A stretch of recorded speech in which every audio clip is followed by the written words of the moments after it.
Every Jedi and Sith could swing a lightsaber, only a handful ever truly mastered it. This is a ranking of the 5 most skilled lightsaber duelists in Star Wars history, counting down to the single greatest blade the galaxy ever produced. Skill here is not about winning one lucky fight. It comes down to 3 things: mastery of a saber form, the record built against the deadliest opponents alive, and the ability to turn a lightsaber into something no one could counter. Some of these names are famous.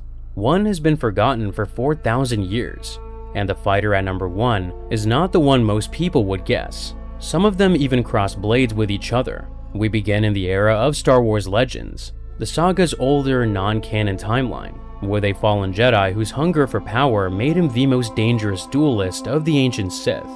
Exar Kun did not begin as a Dark Lord. He began as one of the most promising students of his era, training on the planet Dantooine under the guidance of Master Vodo Siyask. In Jedi vs. Sith: The Essential Guide to the Force, the old master was among the most respected teachers in the Order, and his young pupil showed real talent in the ways of the Force. But even during these early years, the ambitious trainee carried something dangerous, a selfish desire for strength and forbidden secrets that went far beyond what any member of the Order was meant to pursue. Yet, the young student believed none of it would touch him. The Tales of the Jedi companion describes him as gifted but deeply arrogant, convinced he could study the teachings of the old Sith without being consumed by them. He was certain his willpower was strong enough to take what he wanted from the darkness and walk away unchanged. This belief would become his defining flaw, a blind spot that no amount of talent could correct. Even from the beginning, this arrogance was woven into every decision he made. Driven by his hunger for forbidden knowledge, the ambitious student eventually abandoned his training altogether. The same guide details how his path away from the light began when he discovered the tomb of Freedon Nad, an old Sith follower on the jungle moon of Dxun. That moment marked the true beginning of his fall, and what waited for him on the other side would change the galaxy forever. Chapter 2: The Path to Darkness. Nad's ghost did not simply wait to be found. It reached out to the former Jedi, pulling him deeper into the ways of the Sith. The Guide to the Force picks up the story here. The Shade directs the fallen student to travel to Yavin 4, a jungle moon that once served as the stronghold of the long-dead Sith warlord Nagasato. Surrounded by crumbling temples and overgrown ruins, the young exile explored Sadow's laboratories and fortresses, absorbing knowledge that had been buried for thousands of years. These were not simple Force techniques, they were tools of Sith sorcery and dark science, arts that the Jedi had long forbidden. But the fallen Jedi was never content to be anyone's follower for long. As his abilities grew on the jungle moon, he turned on the very Shade that had guided him there. He grew so strong that he vanquished Nad's ghost, making sure he would have no rivals. This act revealed the core of who he truly was. Someone who would use anyone and anything to climb higher, then throw them aside the moment they stopped being useful. With the old ghost gone and the secrets of Sadow's fortress at his command, the former student's transformation was nearly complete. However, the galaxy still had one more piece to put into place before he could claim the title he had been reaching for. Chapter 3: Dark Lord of the Sith. Exar Kun's rise did not happen alone. Across the galaxy, another Jedi had also fallen to the darkness. His name was Ulic Qel-Droma, a former Jedi who had originally gone undercover inside the Krath cult with the goal of destroying it from within. Instead, the darkness consumed him. The Guide to the Force recounts how, when the paths of these two fallen Jedi finally crossed, the result was a fierce duel, each one fighting to prove his control over the other. Then, something unexpected happened. In the middle of the night, the ancient shadow of Mark Aragnos appeared and stopped the duel.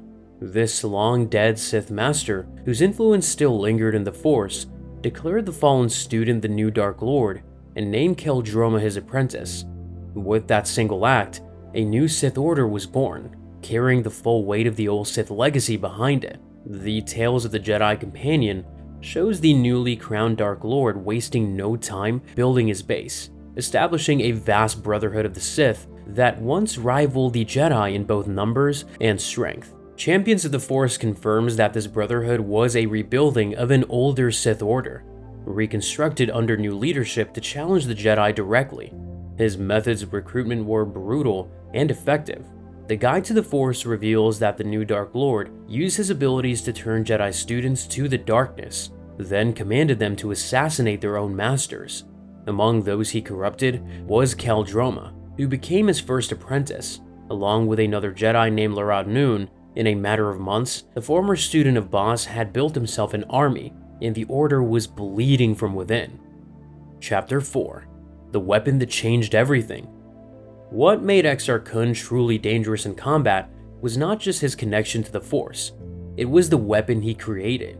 The Essential Guide to Weapons and Technology credits the Dark Lord with the creation of the double-bladed lightsaber, a weapon that would become forever linked to his name. He built it by modifying his standard lightsaber, adding a second blade projector to the opposite end of the handle, allowing him to ignite two blue-white blades at the same time. Jedi vs. Sith: The Essential Guide to the Force goes further, describing this weapon as having been built from instructions found in an old Sith holocron, designed specifically for more effective killing.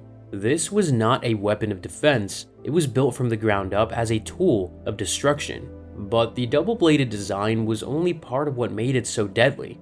The weapons guide describes a set of custom controls that allowed him to change his blades in ways no opponent could predict. He could adjust each blade's length from half a meter to 1.5 meters in the middle of a fight. Even more tricky, he could switch a blade's intensity from its highest setting, strong enough to cut through the toughest metals, all the way down to a harmless shaft of light that offered no resistance at all. His fighting style matched the weapon perfectly. He wielded his saber like a long fighting staff, using one blade to block, while spinning the handle to deliver a killing blow with the second. One of his signature tactics involved suddenly shortening a blade or dropping its intensity during a clash, so that an opponent's lightsaber would pass through its now harmless blade, carrying them forward and off balance. In that split second, the Dark Lord would strike with the other end, turning his enemy's own attack into an opening that killed them. On top of these physical tactics, the Sith duelist paired his swordplay with the ability to sense his opponent's moves before they made them. The same guide puts it plainly: the combination of an unpredictable weapon, misleading tactics, and the ability to read an enemy's next strike made him a virtually unstoppable fighter. Thousands of years later, this weapon's legacy still echoed through the Sith. In Darth Plagueis, when Darth Maul built his own double-bladed lightsaber, his master immediately recognized it as the weapon of the old Dark Lord. The double-bladed saber demanded extreme skill just to avoid injuring oneself, and only the most gifted fighters dared to wield one. The fact that Plagueis could identify it on sight showed just how deeply the old duelist's reputation had been burned into Sith memory. Chapter 5: The Duel That Shook the Republic. With his brotherhood growing and his weapon perfected, Exar Kun turned his attention to unfinished business. The Essential Guide to Weapons and Technology places one of his most important duels on the floor of the Republic's Senate itself. There, in front of horrified senators and Jedi, the Dark Lord challenged and struck down his former master, Vodo Siosk Bass. Jedi confirms that the fallen Jedi traveled to Coruscant and murdered his former teacher in the Senate chamber. The same master who had once trained him, who had tried to turn him back to the light, was cut down by the very student he had failed to save.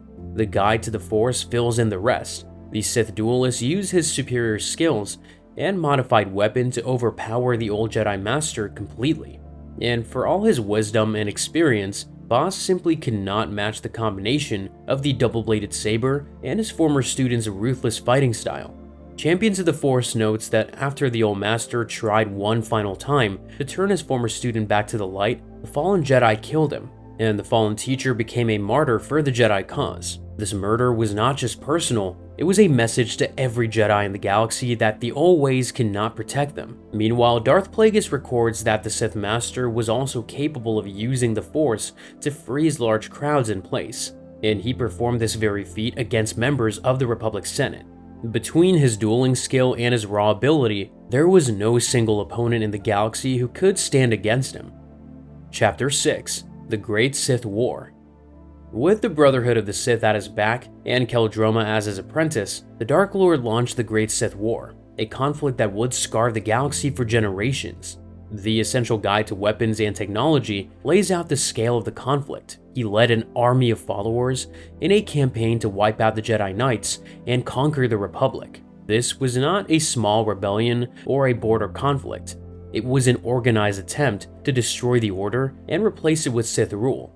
The level of destruction was staggering. The Guide to the Force recounts how he used weaponry from Naga Sadow's old flagship to destroy the 10 suns of the Crone Cluster, triggering a shockwave that tore across space and devastated the planet Ossus, wiping out the Great Jedi Library.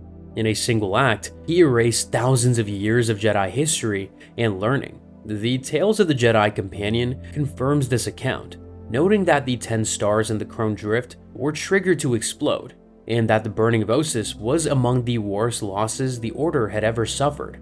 Beyond raw destruction, he was also a master of dark science. The same guide reveals that he created monsters known as Terentatex, beasts born from Sith rituals and specifically designed to hunt and kill Jedi, along with the Dark Reaper, a superweapon fueled by the Force Harvester, which could drain the life energy of thousands of living beings at once.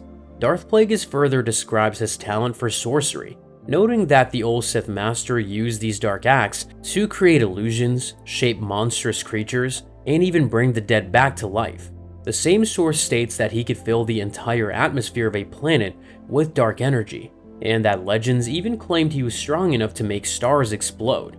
Centuries later, Plagueis reflected on whether these old Sith were truly mightier than modern ones, or whether they simply benefited from an era when the darkness was stronger in the galaxy. Meanwhile, on Yavin 4, he built his personal stronghold by taking command of the native Massassi warriors and transforming their temples into centers of Sith influence. Champions of the Force paints a grim picture. He enslaved the entire native population and forced them to build a network of massive temples, including the Great Massassi Temple and the Obsidian Pyramid. iJedi adds that his primary base was the Obsidian Pyramid, located on a small island in a lake, which housed a massive statue that served as a center for his remaining spirit. But perhaps the cruelest act on the Jungle Moon comes from the Guide to the Force. The Sith Master created a device called the Golden Globe, designed specifically to trap and feed on the souls of Massassi children. He did not just enslave these people, he consumed them down to their youngest. Chapter 7: Death and Survival. The Great Sith War did not end in victory for Exar Kun. His own apprentice Keldroma eventually turned on him and led the Republic directly to the Sith stronghold on Yavin 4. The Essential Guide to Weapons and Technology tells us the resulting battle devastated the Jungle Moon and destroyed the Sith Master's twin-bladed lightsaber in the process. The weapon that had made him unstoppable was gone. A massive Jedi strike force made up of hundreds of united masters then combined their strength to bring him down. In Dark Apprentice, this united front focused their combined energy against him, while Champions of the Force adds that the Jedi devastated the entire surface of Yavin 4, scorching the jungles to stop him once and for all. The companion source completes the picture. The combined Jedi strength laid waste to the moon's jungles, leaving the once green world a burned wasteland. But the Dark Lord refused to die. In a final, desperate act of Sith sorcery, he sacrificed everything he had left. The same source reveals that he drained the life force of every remaining Massassi slave to anchor his ghost within the temples, while his physical body was destroyed in the fire. The Guide to the Force backs this up, stating that he used Sith sorcery to destroy his own body and preserve his shade within the stone structures. Dark Apprentice puts it plainly: the Sith Master drained every remaining native to seal his ghost within the temples, waiting thousands of years until other Jedi arrived to awaken him. The enslaved race, tormented and exploited for years, became his final fuel. Every man, woman, and child was consumed so that his ghost could endure, and so the Dark Lord of the Sith entered a sleep that would last 4,000 years.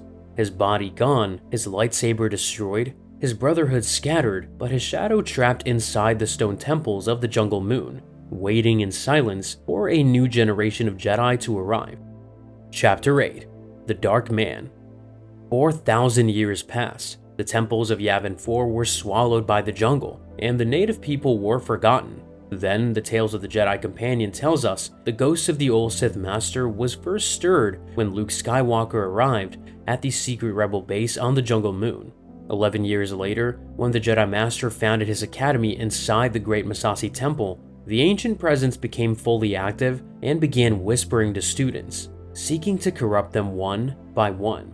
In Jedi Search, Skywalker chose the Great Temple as the site for his academy, a massive stone pyramid originally built by the vanished native race. He sensed that the alien structures were filled with secrets and knowledge of their own, and he felt a distinct energy and mystery surrounding the ruins. The location was isolated, overgrown by thick jungles, and far from the rest of the galaxy, making it ideal for training, but also the perfect hunting ground for a dark presence that fed on isolation and weakness. The same source reveals the danger building beneath the surface.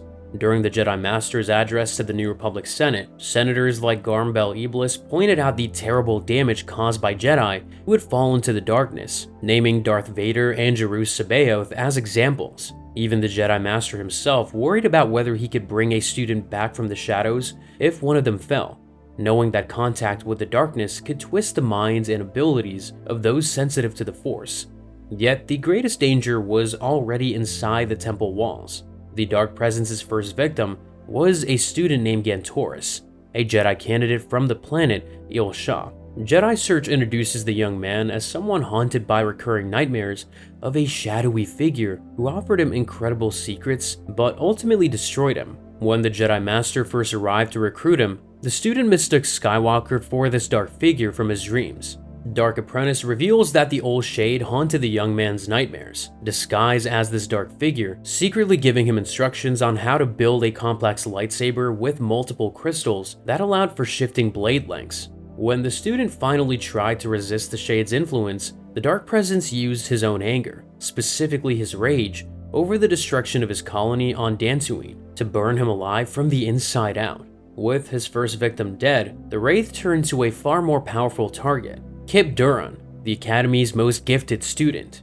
The same source shows the old presence mentoring the young man personally, claiming his abilities surpass even the Jedi Masters. He taught the young student ancient rites and history, appearing to him in the Obsidian Temple deep in the jungle, telling him that modern Jedi were weak because they blocked out the limitless abilities and secret rites of the Sith. The corruption worked. With the Wraith's help, the young student pulled the Suncrusher superweapon from the core of the gas giant Yavin, and the companion source backs this up, showing the Dark Presence using the Academy's most gifted student to draw this terrible weapon from the depths of the gas giant.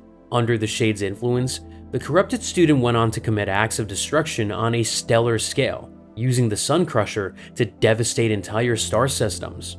But the Shade did not stop with students. He went after the Jedi Master himself, first appearing in a dream disguised as Anakin Skywalker, urging Luke to use the Force as a tool for conquest. When that failed, the Presence physically appeared and destroyed the Jedi Holocron, shattering the image of his former master boss that lived within it. This act erased much of the Order's history, knowledge that could never be recovered. Then came the killing blow. In a coordinated attack alongside his corrupted student, the Dark Presence struck the Jedi Master directly. Dark Apprentice describes how the Wraith lashed out with waves of darkness and frozen poison, while serpent-shaped tendrils of black Force energy sank their fangs into Luke and dragged his spirit into a bottomless pit of cold emptiness. The Jedi Master's body was left in a death-like state, hovering between life and death, while his spirit was pulled into darkness. iJedi makes clear that the Wraith's ability to hide his presence was so complete that even a Jedi Master could not sense him while he was influencing his students just meters away. He preyed on the fears, ambitions, and doubts of the apprentices, using vivid illusions and images of loved ones to break their will, including using Corran Horn's wife and father against him. Despite having no physical body, the old presence could still affect the physical world, melting electronics and throwing opponents across rooms with enough force to break bones and cause serious internal damage. The same source describes his control over physical creatures, directing mindless two-headed winged monsters with crystal stingers through dark threads of influence. These were creatures born from Sith dark science, two-headed flying reptiles with metallic claws, and scorpion stingers dripping with black acid poison. Even after 4,000 years, the remains of his creations still serve the old Wraith's will. Meanwhile, the Shade also tried to turn the student's strain against the Academy. The companion source records that the Dark Presence entered the older student's mind while he slept, nearly tricking him into destroying the Jedi Master's unconscious body. The Wraith's plan was becoming clear. He intended to use the trainees as the core of a new, unbeatable Force-wielding army to resurrect his Brotherhood of the Sith. Through it all, the old presence held extreme disrespect for the modern Jedi, calling them puny and referring to them as bugs, while viewing his own strength as reaching the level of a god. His corrupted student, still under the Shade's influence, argued to others at the academy that the old Sith Master had discovered a way for the Jedi to expand their abilities, and that the old Masters had only opposed him out of fear. The corruption ran deep, and the academy was breaking apart. Yet, for all his strength, the old Sith Master carried a weakness he never understood. Corran Horn makes a telling argument in I, Jedi. The Wraith's reliance on destruction actually weakened him over time, because life creates the Force. Every act of ruin, every soul consumed, left him with less to feed on, his energy worn thin by 4,000 years of draining and destroying. The end came when the Jedi Master's students finally stood together.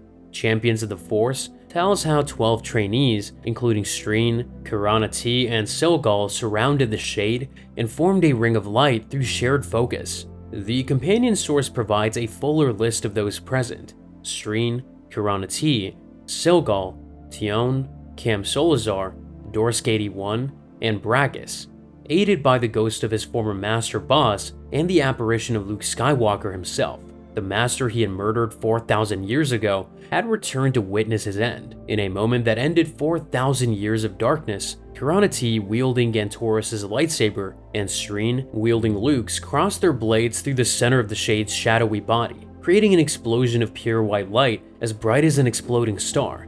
Streen then used his mastery of the wind to create a Force whirlwind that trapped the shredded remains of the Sith spirit and flung them out through the temple roof into the vast emptiness beyond. The old Sith vanished with a final, cut-short scream. I, Jedi records one final act of cleansing that followed.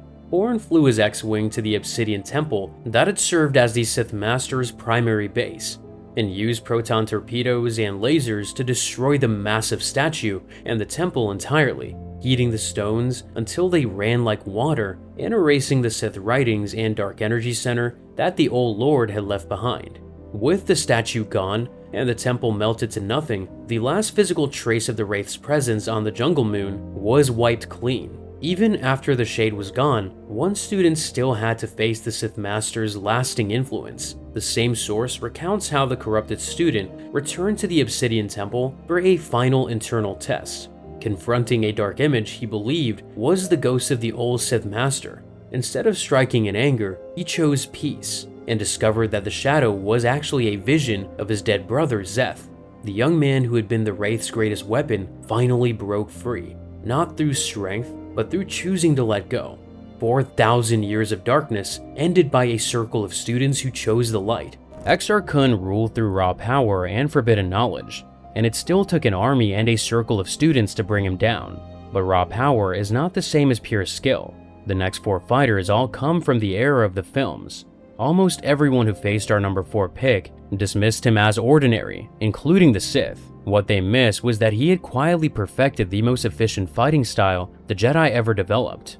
On Geonosis, it took Count Dooku just 31 seconds to finish Obi-Wan Kenobi. 2 wounds, 1 lightsaber sent skidding across the arena floor. The Dark Lord, a former Jedi Master turned to the corrupting path, barely moved his feet. When it was over, he spoke his parting words the way someone might note the time. The Jedi he had just defeated was not worth thinking about further. For years afterward, Dooku carried that judgment with him as a simple, settled fact. But the Jedi he dismissed would one day be named alongside the Order's most dangerous warriors. A covert operative program would prepare for him by name, and he would walk away from Mustafar with the galaxy's deadliest student burning on the shore behind him. How a dismissed Jedi became the one fighter the Shadow Order had no plan for starts with a master who taught through silence. Before he became one of the most studied fighters in the Jedi Order, Kenobi was an impatient apprentice. The canon novel Master and Apprentice captures his frustration directly. Most Padawans, the apprentices of Jedi Knights, expected to move through the basics quickly and find something personal. Qui-Gon Jinn did the opposite. The older Jedi kept his student drilling basic moves long after the technique was clean, and he offered no reason why.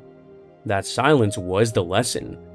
Qui-Gon was not just teaching technique, he was building a floor so steady that a man could stand on it when grief, exhaustion, or terror stripped everything else away. The young apprentice could not see it yet. He could react, he could move with the Force. However, he could not yet be still enough to let the Force move through him. The gap between them would take years to close. Near the end of their years together, Qui-Gon finally gave the explanation he had withheld. He said that even full knights forgot the most basic technique was also the most important. He wanted his student grounded so completely that those moves became pure instinct. Everything the younger Jedi built later would rest on that base. Kenobi received that explanation just before losing the man who gave it. The form Qui-Gon practiced was called Ataru, known as Form 4. According to the Legends source, The Jedi Path, a training manual for Jedi students, Ataru was built for one purpose: to end a fight before the opponent had time to recover. The form used spins, forward rolls, and side flips. It demanded space, air, and an opponent who could be overwhelmed fast. It also carried a warning most young practitioners ignored. The form was exhausting. A fighter who could not break through quickly had no good option but to pull back. Crucially, Ataru had no answer for what to do when a quick win did not come. That blind spot was about to cost Qui-Gon Jinn his life. Before the duel on Naboo, Darth Maul did something most shadowed operatives would never bother to do. He prepared. The Legends novelization of The Phantom Menace is the only source that preserves this detail, and it changes how the entire fight reads. Maul physically walked through every section of the plasma refinery before the Jedi arrived. He timed the cycling laser gates until he understood their rhythm. He mapped the catwalks, measured distances between platforms, and moved between levels until the layout was fixed in his body. He dropped a tool into the reactor shaft to test its depth. He already knew, before either Jedi set foot inside, exactly where one of them would fall. The narrow catwalks would strip away Ataru's need for space. The vertical drop would remove the option of retreat. The Dark Lord had seen the older Jedi pull back once before on Tatooine, when his energy dropped and the fight tipped. In the refinery, there was nowhere to pull back to. Kenobi watched his master during the waiting periods between the cycling gates. Qui-Gon meditated, pulling fresh energy from the Force and attacking with new power. However, the reserve burned through quickly. His strikes lost their edge. The operative across from him, reading the drop, simply retook the offensive. Kenobi was not just watching his master lose, he was watching Ataru claim the life of the man who had mastered it. When Qui-Gon fell, grief took over. The Legends book Jedi vs. Sith, The Essential Guide to the Force, records that Kenobi absolutely wanted to defeat the Dark Lord, and Maul used that consuming need against him. The apprentice was disarmed and knocked into the reactor shaft. It was hanging over that drop that Kenobi found the first real stillness of his life. He let the grief go. He stopped trying to force the outcome and let the Force respond. The weapon built for Ataru became an instrument guided by something else entirely. In the written account he left afterward, the warning was direct. Do not lose yourself to strong emotion, even briefly. It works against the Jedi Code and makes the enemy stronger. He had found the mechanism. 2 more lessons were coming, and after them, there would be no returning to Ataru. Geonosis was the first of those lessons. The Legends novelization of Attack of the Clones frames the fight with Dooku precisely. The Count was not a sword fighter in the Order's usual sense. He was a fencer practicing an older style called Makashi, or Form 2, built specifically for blade-on-blade combat. The Jedi Order had largely abandoned it, but Dooku had kept it for decades. What the fallen Jedi saw across the arena floor was not a stranger. He saw his former apprentice's student, carrying inherited patterns he already knew how to take apart. The novelization describes Kenobi's movements as overextended and wasteful. By contrast, Dooku moved along a line, his feet balanced. 3 clean sequences finished it.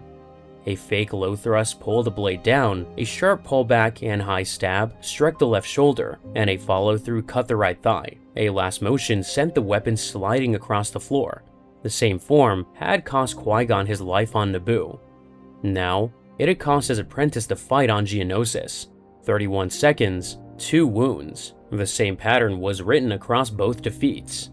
and it was about to be written a third time, in a way far worse. Yoda, the ancient Grand Master of the Jedi Order, had sent 200 Jedi to Geonosis. By the time the clone forces arrived, just over 20 were still standing. 200 down to 20. Most of them did not fall to individual duels. They fell under mass blaster fire, cut down from angles they could not reach by numbers they could not outfight. These surviving Jedi pulled back to the center of the arena, and what kept them alive was not their personal dueling style. It was one basic ability: block range fire, stay upright. The form built for exactly that situation had been sitting in the archives for years, quietly set aside by the Order itself. The Jedi senior instructors had decided across generations that the defensive form called Soresu was too inward, too narrow. It offered no path to a clear win. Dueling styles that produced impressive results in the training halls got attention. Soresu did not. What those instructors had not prepared for was the scene on Geonosis. 200 Jedi, carrying the full range of the Order's individual mastery, could be cut down by range fire because none of them had been built to withstand it at that scale. The cost of that decision had just been counted in lives. Soresu, Form 3, was called the Resilience Form.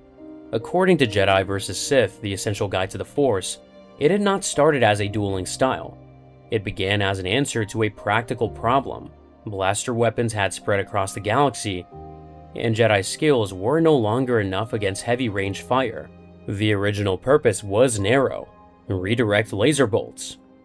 Over centuries, that simple purpose grew into something much deeper. The Jedi Path describes Soresu as the ultimate expression of defense. Against other blade fighters, the practitioner pulled every motion close to the body, with no wide sweeps or forward lunges, just a strong defensive shell. Against range fire, the fighter entered what the manual called moving meditation, a focused state that let them sense every shooter's position and move the blade to block every shot. The manual called this the circle of shelter. However, the same manual said something uncomfortable. A Form 3 master cannot strike back. That line unsettled the Order. Senior Masters built an entire alternative form, Form 5, in response, believing Soresu was too passive and too slow to win. Form 5's guiding idea was simple: peace through superior firepower. Kenobi did not take that answer. What he chose instead was already written in the Soresu manual itself. The form did not ask how to win, it asked how to make it impossible to lose. And the man who fully believed the second question was the only man who could turn the form into a weapon. An ancient Jedi named Vaapad had once written that a duel should not be seen as a choice between winning and losing. Every duel could have many outcomes. When a fighter focused only on winning, the fighter damaged the victory. Soresu was the only form in the Order built around that idea. Kenobi was the only Jedi who had been broken down far enough to fully believe it. The form also asked for something that could not be directly taught. Most practitioners never accessed it. Those wishing to study Soresu were told to meditate first, because the form was the most inward of all forms. The practitioner had to become a calm center while opponents pushed and struck around them. That stillness was not emptiness, it was awareness, listening to the Force in real time. That stillness was the form's deepest principle. Most practitioners never reached it. The Legends novel Shatterpoint contains the private journal of Mace Windu, a senior member of the Jedi Council. Windu wrote that the Jedi did not figure things out, they did not make deliberate plans. Such actions were the opposite of what being a Jedi meant. They let the Force flow through them and followed its currents towards the right outcome. Most of Jedi training, he wrote, came down to one thing: learning to trust instinct over analysis, to become a channel for the Force rather than its operator. Every word of that passage described how Kenobi's Soresu worked at its peak. He allowed the block to happen rather than choosing it. Meanwhile, Windu himself had built the exact style Kenobi's Soresu stood against. In the same journal, Windu's signature form Vaapad, a variation of Form 7, is described not as a technique, but as a way of thinking. It required embracing the intensity of battle, channeling the practitioner's own pull toward the corrupting path back outward as offensive power. Extended use produced what the senior master called blood fever. a growing hunger for combat he recognized as the first stage of something darker. On the planet Harun Kal, far from the steady influence of the Jedi Temple, he had caught himself wanting to defeat enemies, not to protect anyone. Just for the satisfaction of it, and that recognition sat under everything he said to Kenobi before Utapau. Because Windu had made another mistake once, one far larger than blood fever. On Geonosis, during the first confrontation with Dooku, the senior council member had seen the Count's weakness clearly. He had understood that ending the fallen Jedi in that moment would collapse the Separatist movement before it could fully form. The Separatists were the political faction breaking away from the Republic. Ending Dooku then would have ended the war before it started. However, he held back. Respect for a former colleague. Reluctance to strike down someone he had once known. The hesitation lasted only a moment, but the Clone Wars, a 3-year galactic conflict that claimed millions of lives, began in that space between recognition and hesitation. Windu had spent the years since watching the consequences of that one moment. He had seen the toll rise from a choice his own aggressive instincts should have prevented. He, more than anyone, understood the cost of letting aggression hesitate at the wrong moment. And he understood, just as clearly, the cost of letting aggression take over. So when he pulled Kenobi aside before the Utapau campaign, the advice that came out was not just instruction, it was a confession. The Legends novelization of Revenge of the Sith records the conversation. Kenobi told the senior master that Soresu felt almost passive, defensive, and incomplete. Windu cut through that framing immediately. Every other form in the Order had been built to cover a specific weakness. He had created Vaapad to manage his own pull towards the corrupting influence. Yoda had developed Tataru to make up for the limits of his size and age. Count Dooku had kept Makashi because it suited his preference for precision over power. Soresu answered no weakness in Kenobi because there was no weakness left to cover. That was not a compliment, it was a diagnosis. Windu was not calling him the most powerful swordsman in the Order. He was pointing out the difference between a great fighter who invented a personal form to solve a personal problem and a master who had made the classic form complete. Be who you are, Windu said, and General Grievous will never defeat you. The same novelization lays out the distinction cleanly. Against the galaxy's greatest living fighters, Anakin carried bold confidence and physical flair. Windu and his former apprentice Depa Billaba carried a ferocity that cast shadows around them. Shakti and Dooku move with stylish precision. Yoda was a control force of motion. Kenobi had none of those qualities. He was simplicity itself. The absence of flair, ferocity, and style was not a gap, it was the whole mechanism. On Canon and Legends, fungal spores filled the air and Kenobi lost his breathing gear. Battle droids kept entering through cycling doors. He held a position under steady fire for a long stretch, barely upright, swaying, eyes glassy. The Legends novel Labyrinth of Evil describes him as weary but alert, unsteady but sure-footed. He felt, at moments, as if he were simply holding the lightsaber and letting it move on its own. When Anakin Skywalker arrived afterward and asked what form his partner had been using, the older Jedi could not remember the engagement at all. Anakin told him it looked more like the absence of a form. Kenobi answered in 4 words, the beauty of Form 3. The fight with Grievous showed it in real time. The cyborg general attacked with 4 arms and 12 strikes per second, each from a different angle. Not one touched the older Jedi. When Grievous pushed the pace to 20 strikes per second and began finding openings, Kenobi answered with a single small shift on one block. He redirected the incoming blade towards a hand grip instead of towards another saber. A thumb fell, and one blade fell with it. The defense had become the offense with a single precise cut and one weapon gone. Stunt coordinator Nick Gillard once described the prequel-era fight design with a phrase that maps exactly onto how Soresu worked. He called it a game of chess played at 1,000 miles an hour, where every single move was checked. In chess, a checked position means every response the opponent makes creates a new problem. That was exactly what the form did in sustained combat. Every block forced the attacker into worse ground than before. No move improved the aggressor's position. The longer they pushed, the more they lost. By the time their paths crossed again, Count Dooku had noticed the change. In the same labyrinth of evil, the fallen Jedi stops a combat drill with Grievous midway and delivers a lesson.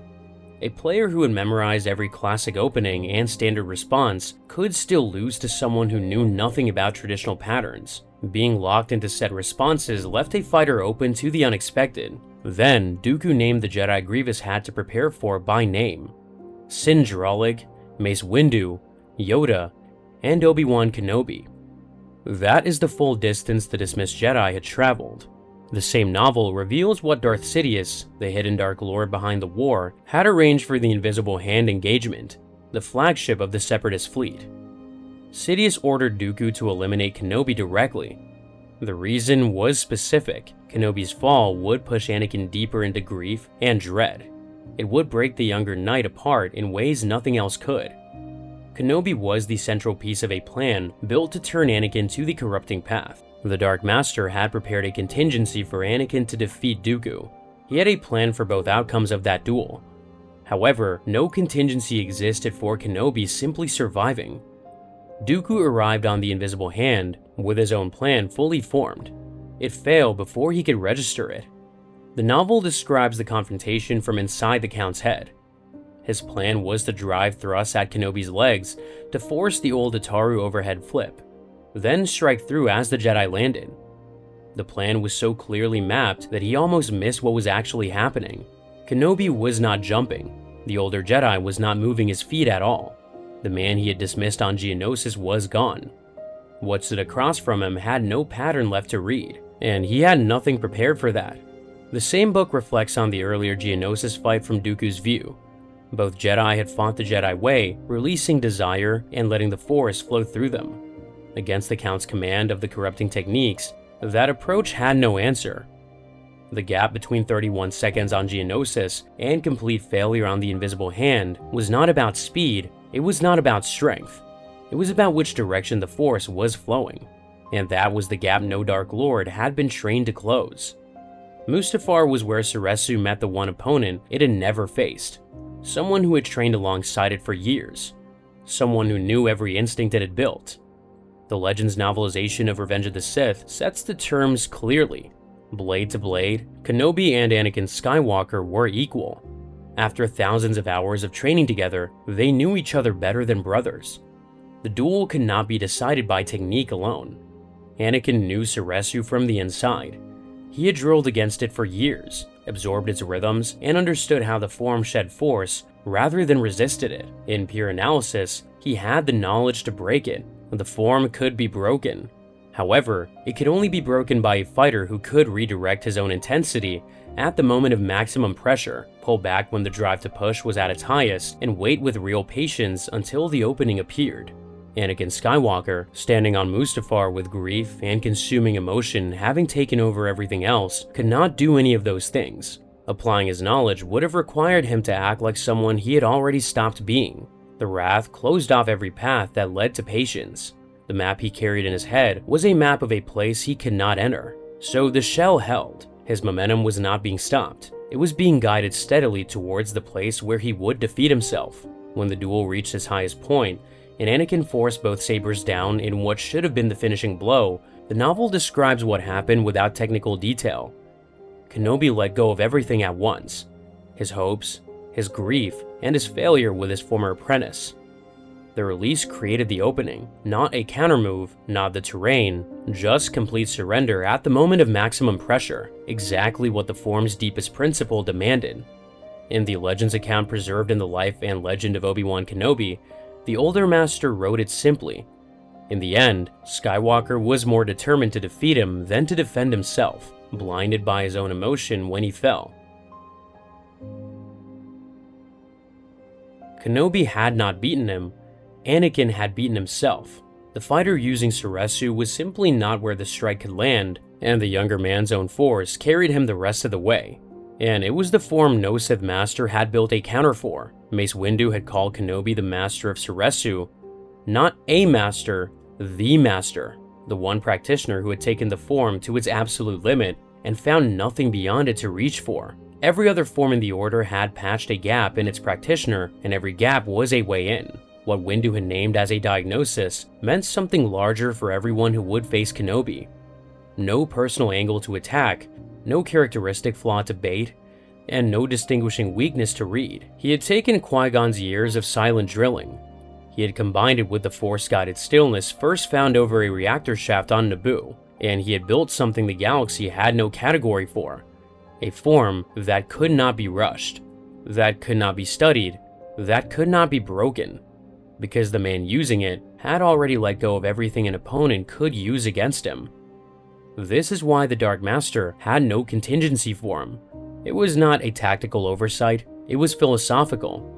The entire framework of the corrupting path ran on desire, the drive to direct the Force rather than be directed by it, the drive to shape outcomes towards a chosen end, the drive to win on purpose.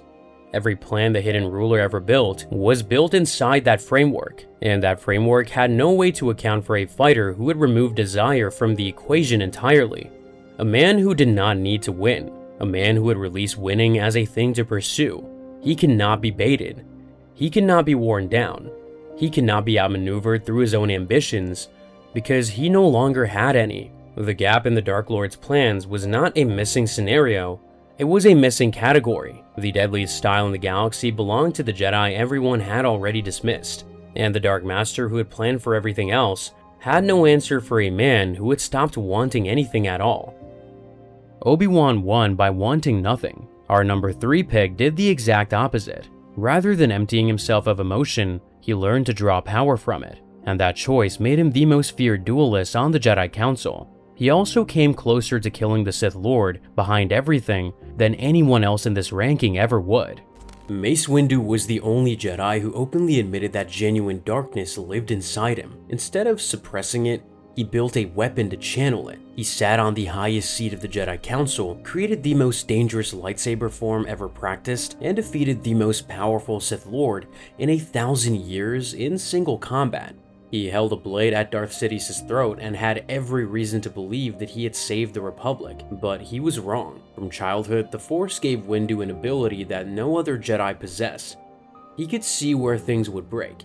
He could perceive the hidden fractures in people, in objects, in the Force itself, the critical weak points that held the world together. He built his entire career around this gift, using it to win battles, read enemies, and guide the Order through its darkest years. But on the night that decided the fate of the galaxy, the one shatter point he never thought to check was standing right behind him. This and all following information are drawn from official Star Wars Legends and canon sources. We highly recommend exploring these stories. Chapter 1. Above the Cloud Sea. Harun Kal was a planet where survival was earned, never guaranteed. The surface lay drowned beneath a toxic sea of volcanic gases called the Cloud Sea, and only the mountain peaks rising above this barrier could sustain life. The native human population, known as the Kodunai, lived as nomadic herders in the treacherous highlands, where predators like branch leopards, vine cats, and fever wasps made every journey a gamble.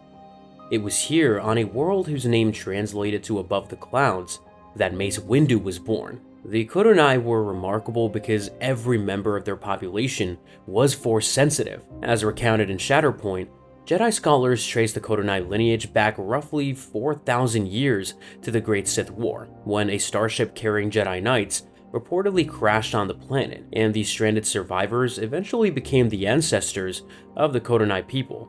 They organized into extended family clans called Ghosh, and Windu was born into the Ghosh Windu. Carvaster, a fierce warrior who shared his deep connection to the Force, was also of Ghosh Windu, making the two men clan brothers from birth. But before Windu ever held a lightsaber, his homeworld had already begun shaping him. Kodan culture was built on 4 pillars: honor, duty, family, and herd, with honor ranked highest, demanding honesty, bravery, and integrity above all else. The Kodunai used their Force abilities to bond with Akdogs, powerful predators that served as companions and protectors, and Grassers, the massive creatures they herded across the highland plateaus. The planet had a tragically high mortality rate among its children, and only the strongest survived the harsh conditions of the highlands. Windu's parents perished in the jungles when he was only 6 months old, leaving him alone before he could even speak. Jedi anthropologists had been studying the Kodunai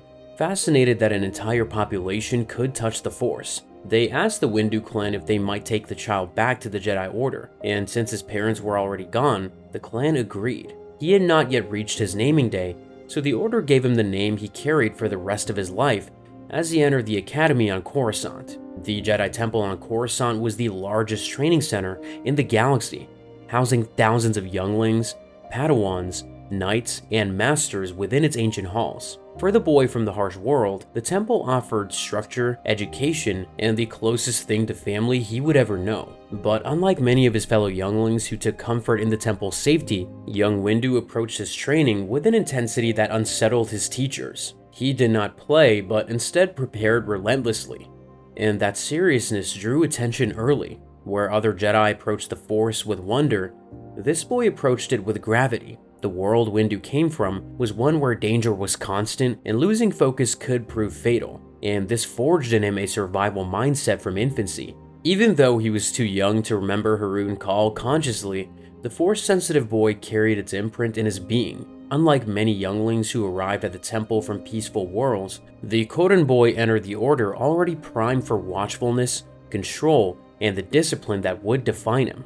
This lesson was bred into his bones by a world of poisonous clouds and predatory jungles. That survival instinct shaped every choice he made as a Jedi, and it fed a fear of chaos rooted so deeply that he could never fully separate caution from control. It was both his greatest powerful asset and the seed of what critics eventually called his rigidity. Where other Jedi might approach training with playfulness, young Windu treated each exercise as preparation for something urgent. Yet, the temple's instructors quickly realized that this boy from the harsh world carried far more than training, a volatile fire burning beneath the surface that none of them had seen in a youngling before, and it would take a rare and extraordinary Force ability to reveal just how different Mace Windu was from every other student in the Order, an ability that would change how he saw the galaxy and everything in it. Chapter 2: The Boy Who Saw Shatter Points. However, the temple's training halls soon reveal something about young Windu that nobody had expected. Like all younglings, the Kodan boy received instruction from Grandmaster Yoda himself during his earliest years. Even among the gifted children who fill the Jedi Temple, Windu stood apart. He carried intense emotions, a fire that burned inside him hotter and more volatile than what most younglings possessed. His instructor noticed this intensity early on, and it set him apart from his peers in ways that were not always comfortable for anyone involved. At a young age, the boy discovered a rare Force ability, and that is, he could perceive shatter points. This was not an ordinary sight, but a deep perception of how things connected within the Force, and how the Force bound them to themselves and to all things around them. Shatter points reveal critical junctions that other things depended upon. If identified and acted upon, these weak points could hold the key to averting disaster, winning battles, or fulfilling the will of the Force itself.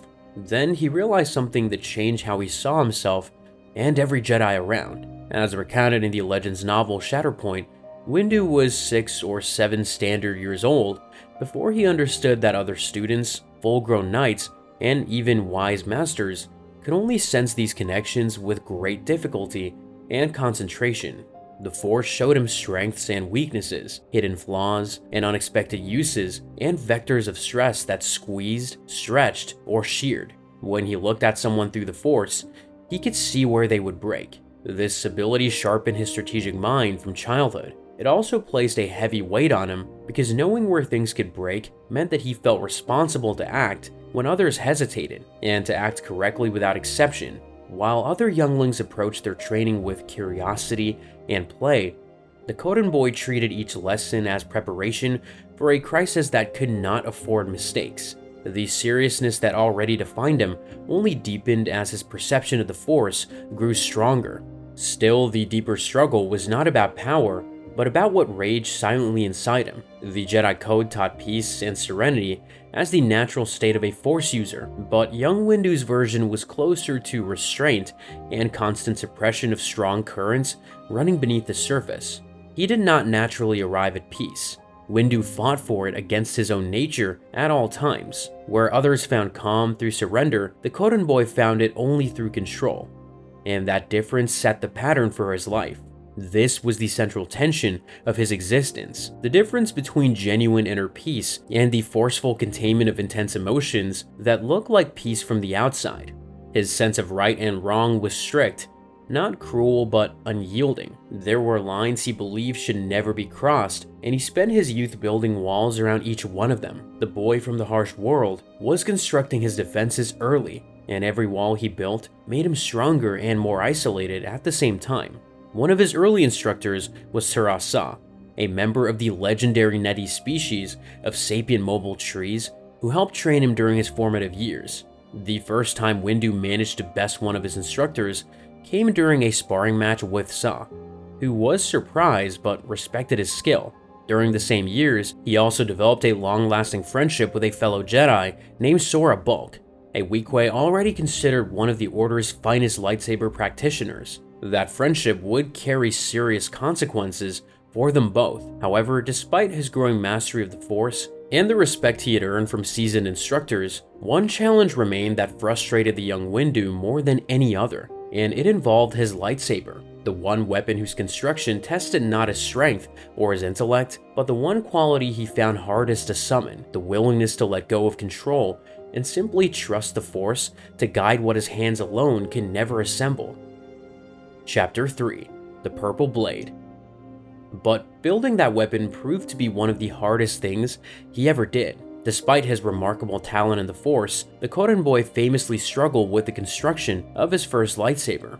In canon, the ancient architect droid Professor Huyang supervised his attempts and concluded that the youngling had neither the patience nor the correct understanding to complete the weapon. Huyang advised Windu to temper his emotions because a lightsaber's components never needed to be built in the traditional sense. A Jedi did not deliberately construct a lightsaber through force of will.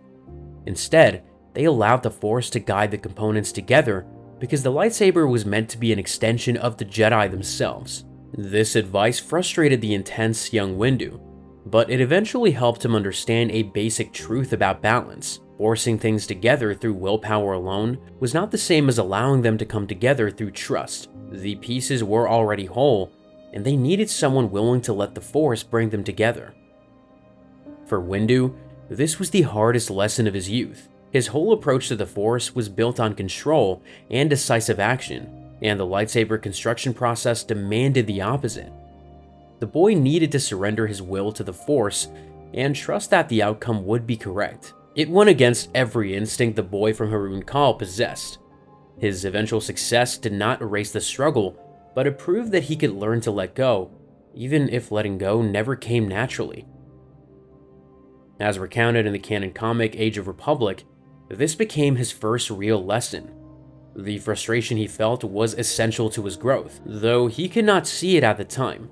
As shown in Age of Republic Special No. 1, he eventually understood that he had struggled because he was trying to impose his will on the process rather than listening to the Force, and the instant he surrendered control was when the weapon finally came together.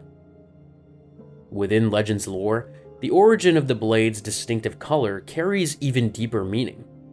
According to the story Stones from Star Wars Tales No. 13, young Windu had been having recurring visions of a specific lightsaber with a purple blade, despite never having held one. By age 14, he had still not yet completed a lightsaber despite his exceptional skill. Grandmaster Yoda understood that Windu wanted a challenge, and at Yoda's direction, the 14-year-old was sent alone to the planet Hurricane in wild space. Eventually, what started as a test of skill turned into a lasting lesson of compassion. Hurricane was inhabited by sentient beings made entirely of crystalline stone and purple minerals. The young Jedi was chased by the stone natives, who saw him as an intruder, and confident in his abilities, he toyed with his pursuers as he evaded them. When one of the stone beings attempted to follow him across a canyon and plummeted to the ground, shattering its crystalline body on impact, the boy was horrified at what his recklessness had caused. Windu stopped fleeing immediately and painstakingly used the Force to reconstruct the shattered native, piece by piece, healing the being he had broken through his own carelessness. In gratitude for his mercy, the restored native presented Windu with the rare amethyst hurricane crystals. which possess unusual hardness and could produce lightsaber blades of extraordinary strength.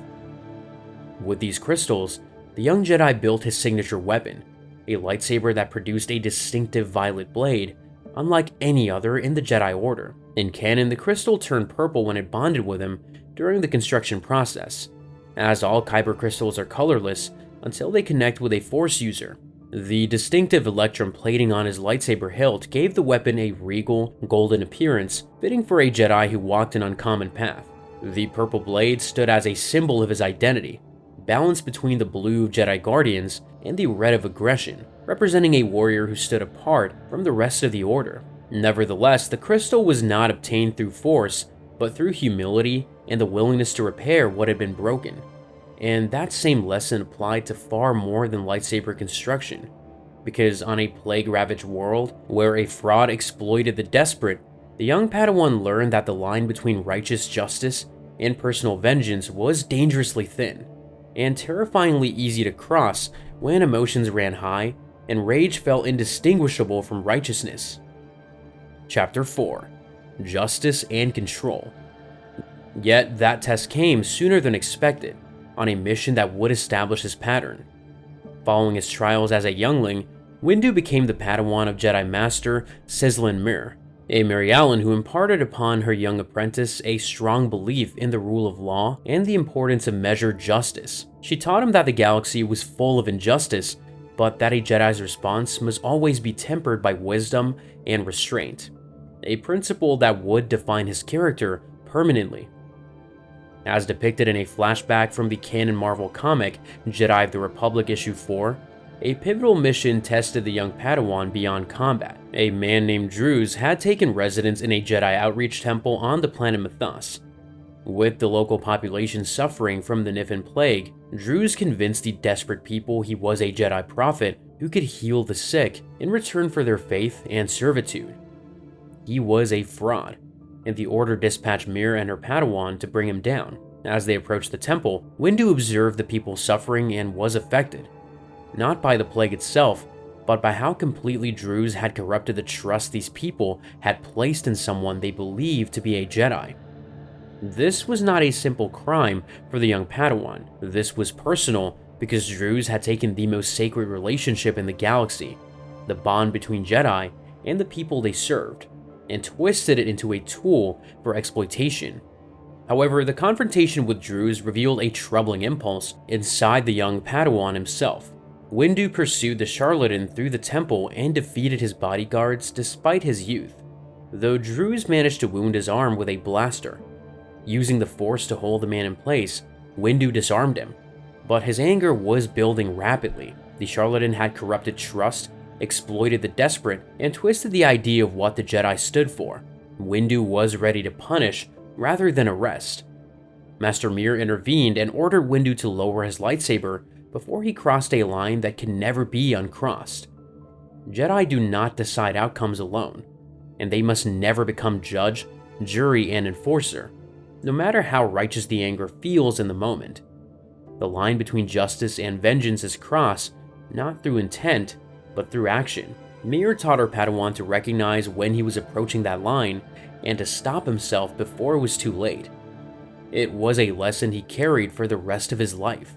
Then, Windu became a knight, and his career accelerated faster than anyone could have predicted.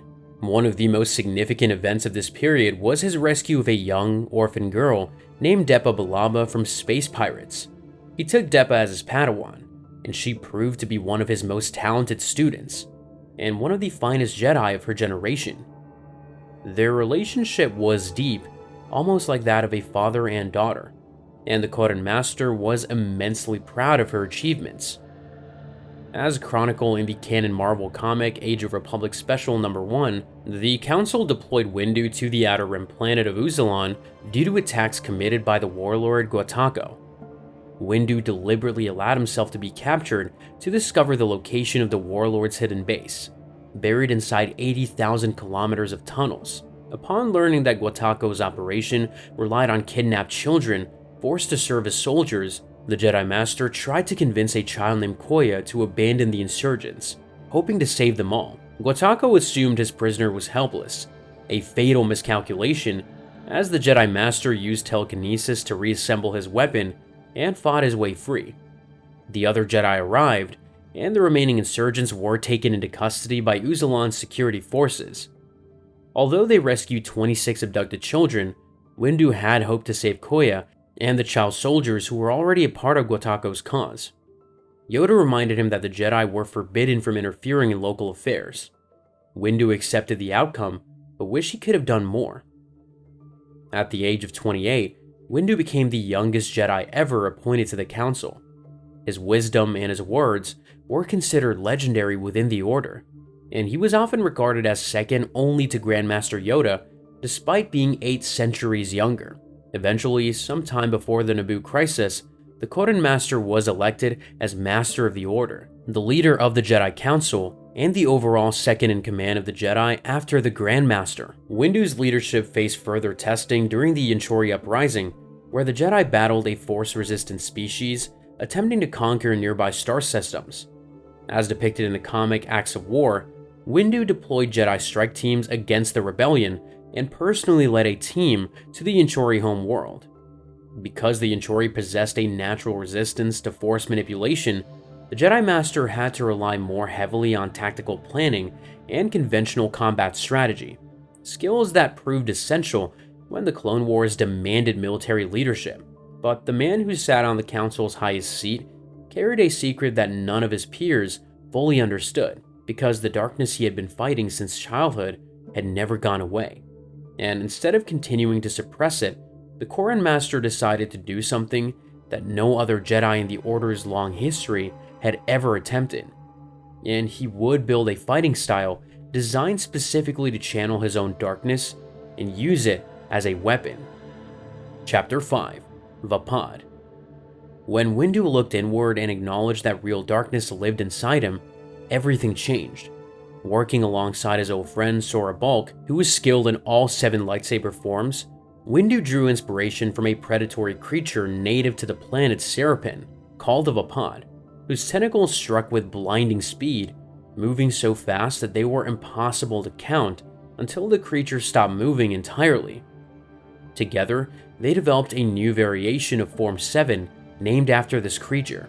Form 7, also known as Juyo, was the most vicious and demanding of all lightsaber combat styles. It drew heavily upon a practitioner's emotions to fuel dominance in combat, and due to its closeness to the dark side, it had been restricted and, at times, forbidden by the Council. Vaapad was Windu's modified version, a controlled channel where the practitioner accepted their own aggressive feelings and even drew upon the dark side energy of their opponent, turning it back against them. The user rode the edge between light and dark, using aggression without surrendering to it. A Vaapad user served as a conduit, creating what Shatterpoint describes as a superconducting loop in the Force. Dark energy flows in from the opponent, gets amplified by the Jedi's skills and their own darker impulses, and returns to the opponent with devastating force. In the Legends novelization of Revenge of the Sith, Anakin Skywalker once observed Windu's blade work and perceived it as a sphere of purple fire containing dozens of blades attacking from every angle simultaneously. Remarkably, every other practitioner who ever attempted the form was consumed by its pull. Sora Bulk, who had helped create Vaapad, grew fascinated by the dark side during its development. The darkness that Vaapad required its users to channel proved too seductive for Bulk to resist, and according to the Legends Mace Windu comic by Dark Horse, he gradually surrendered to the pull rather than learning to contain it. As Windu observed with bitter precision, Bulk did not master Vaapad, and instead, Vaapad mastered him completely. Depa Billaba also trained in Vaapad under his guidance and was considered nearly unbeatable in single combat. Her natural aptitude for the form impressed Windu, though he remained watchful, knowing that even the most talented practitioner could be consumed by its pull if their focus ever wavered. Quinlan Vos learned some Vaapad maneuvers from Bulk without Windu's knowledge, and when the Kodan Master recognized a Vaapad technique during a sparring match, he immediately warned Vos against its use, noting that the form could take the user dangerously close to the dark side. Yet Windu, alone among all practitioners, remained uncorrupted. the only true Vaapad master. Windu had looked into his own shadow, acknowledged its existence, designed a system to contain it, and maintained that system for decades without faltering. No other Jedi had managed to do anything comparable to Form 7. The discipline required formed the foundation of all he did as a leader, and it shaped how he viewed every Jedi who walked a less controlled path. His creation of Vaapad shaped his role on the Jedi Council. Because he understood darkness from the inside, Windu served as the personal guardian of tradition, the one who feared chaos most keenly because he knew from personal experience how easily order could shatter. His strict adherence to Jedi protocol, his intolerance for maverick behavior, his suspicion of emotional attachment, these were not the reflexes of a cold bureaucrat, but the discipline of a man who knew what would happen if the walls came down. In The Phantom Menace, Windu denied Qui-Gon's request to train the boy. Never patient with those who disobeyed the Council, the Codon Master doubted the maverick Jedi Qui-Gon Jinn's belief that the ancient Sith had returned, and he thought little of Qui-Gon's insistence that young Anakin Skywalker was the chosen one. He sensed fear in the child and concluded that training him posed too great a risk. This initial assessment, whether it was wisdom or blindness, cast a long shadow over his relationship with Skywalker. After Qui-Gon fell at the hands of Darth Maul on Naboo, Windu accepted two truths he had resisted. The Sith had indeed returned, and Anakin Skywalker would be trained despite his objections. His distrust of the boy began the day that Qui-Gon brought him before the Council, and it never faded. According to the canon novel The Glass Abyss by Stephen Barnes, the Codon Master received a final message from Qui-Gon, marked to be delivered upon his passing, containing a plea to help the Outer Rim planet Metagos. A violent solar flare had transformed the planet's surface into a landscape of irradiated glass, and the surviving inhabitants fled underground, where rival criminal clans fought to control the limited resources. Windu traveled there to fulfill his fallen colleague's last request, facing circumstances that pushed him to the boundaries of the Jedi Code while operating far from the Temple and Council politics. The mission tested his beliefs in ways that no amount of discipline had prepared him for, and then a war began that would test that resolve in ways he never imagined. Because the Jedi Order was about to be handed an army and told to fight, and the man who had spent decades mastering his own darkness would watch as the galaxy stripped his control away, one compromise at a time, hardening him into someone willing to do things that the Jedi he had been before the first shot was fired on Geonosis would never have recognized. Chapter 6: The Clone Wars. Then the Clone Wars erupted, and everything Mace Windu had built was tested to breaking. The 2024 Canon Marvel Comics miniseries Mace Windu by Mark Bernardin takes place before the war and showcases a younger Windu on early adventures that highlight his skills as an investigator and warrior before the Clone Wars changed him. 10 years after the Naboo crisis, the Separatist movement under Count Dooku had grown into a galactic threat. When Obi-Wan Kenobi was captured on Geonosis, Windu personally led a strike team of 212 Jedi to rescue him. During Attack of the Clones, during the chaos, the Codon Master struck down the infamous bounty hunter Jango Fett, the template for the entire clone army, with devastating precision. One clean swing of his purple blade ended the fight instantly. The Separatist forces overwhelmed his Jedi, and only the arrival of Yoda with the newly revealed clone army prevented total destruction. The galaxy was now at war, and the Jedi had been forced into an unfamiliar and perilous role as military generals commanding armies of clone troopers across dozens of fronts simultaneously. Shortly after Geonosis, Windu was tasked with investigating Separatist activity on a dark jungle planet. As depicted in the canon Marvel comic Jedi of the Republic, Windu selected 3 Jedi companions for the mission to Hisrich, including council member Kit Fisto, the blind but perceptive Prasad Dibs, and the newly knighted Risa Mano. They discovered a mercenary droid named ADW-4, hired by General Grievous, was harvesting energy-producing plants that could tip the war in the Separatist behavior, destroying the ecosystem and threatening the native population. During the mission, Prasad Dibs grew increasingly disillusioned. After discovering the remains of the people they'd been trying to protect, Dibs confronted Windu directly, accusing the Jedi Order of corrupting the Force by becoming soldiers. The confrontation escalated until Dibs ignited his lightsaber and attacked. Windu defeated him but chose mercy over lethal force, restraining him for the remainder of the mission and then defending him before the council, arguing that Dibs was as much a victim of the war as anyone else. Windu moved for Dibs' punishment to be confinement in the Jedi Library rather than expulsion from the Order. The council agreed, but Dibs accepted the sentence with bitter contempt, warning the Coden Master that his pride would be his downfall. The accusation stung because it carried a grain of truth. Windu's confidence in the Jedi Order's righteousness left no room for the possibility that Dibs might have a point, and the Coden Master dismissed the warning without a second thought, never considering that mercy alone might not be enough to reach someone already lost. Meanwhile, one of Windu's most celebrated military campaigns was the liberation of Ryloth itself.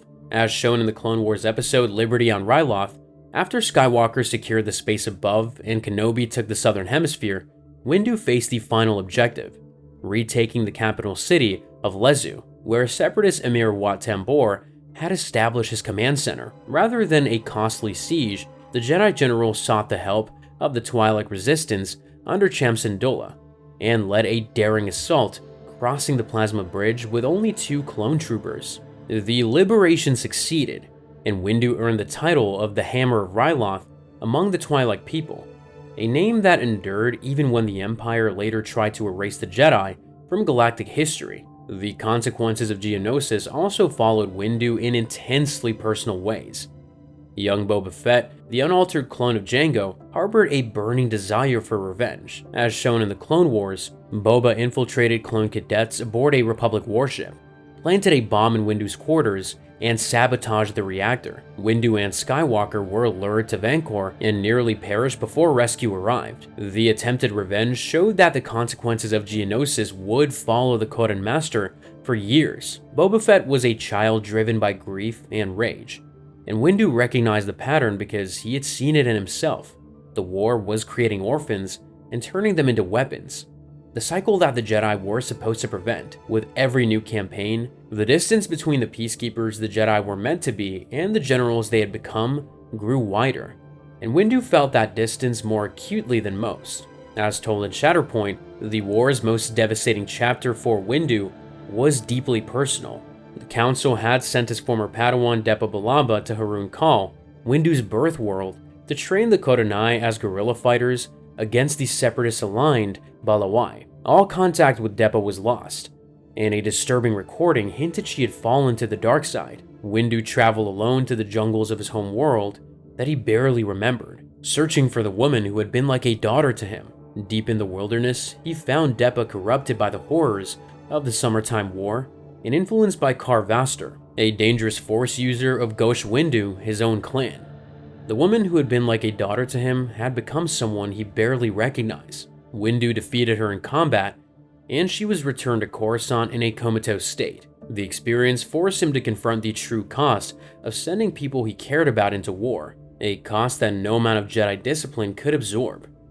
In the Clone Wars micro-series by Genndy Tartakovsky, Windu's most spectacular feats were displayed during the Battle of Dantooine, where he single-handedly dismantled most of the Separatist droid army and destroyed their massive seismic tank without assistance. For a portion of the battle, the Jedi Master fought without his lightsaber, using Vaapad for unarmed combat, destroying droids with his bare hands, in sequences that showed how devastating his mastery of the form could be when fully unleashed against an army. As the war ground on relentlessly, Windu underwent a transformation that no amount of preparation could reverse, shifting from peacekeeper to someone willing to do things the Jedi would never have accepted before the conflict began. Because the longer the fighting lasted, and the more power Palpatine accumulated, the more convinced the Coden Master became that the real threat to the Republic was not the Separatist armies on distant battlefields, but the man sitting in the Chancellor's office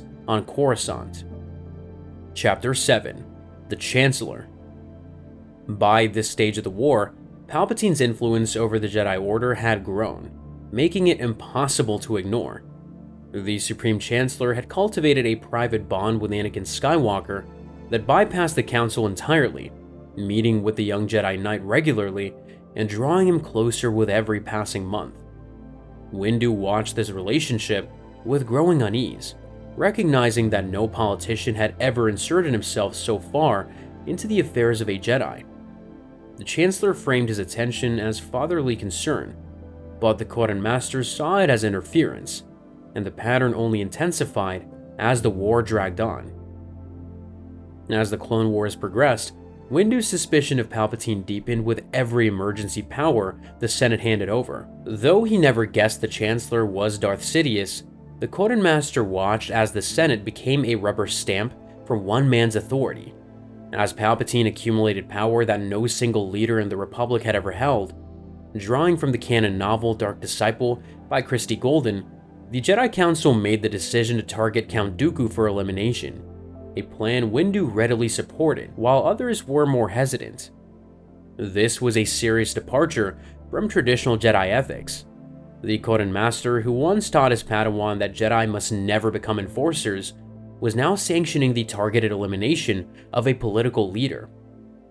He discussed the possibility of removing the Chancellor himself and controlling the political transition of the Republic. The war had brought him here one compromise at a time, and with every emergency power granted to Palpatine, the Guardian of Rules moved closer to breaking the biggest rule of all. Instead of pulling back from the edge, the war pushed Windu further past it daily. Every new crisis confirmed his worst fears about how concentrated the Chancellor's authority had become. The closer Palpatine drew Anakin Skywalker into his orbit, the more volatile the situation grew for the Order itself. Windu saw the pattern, but his response was to tighten his grip on what he could control rather than build trust with Anakin that might have altered the outcome. This failure of connection became the most consequential mistake of his life.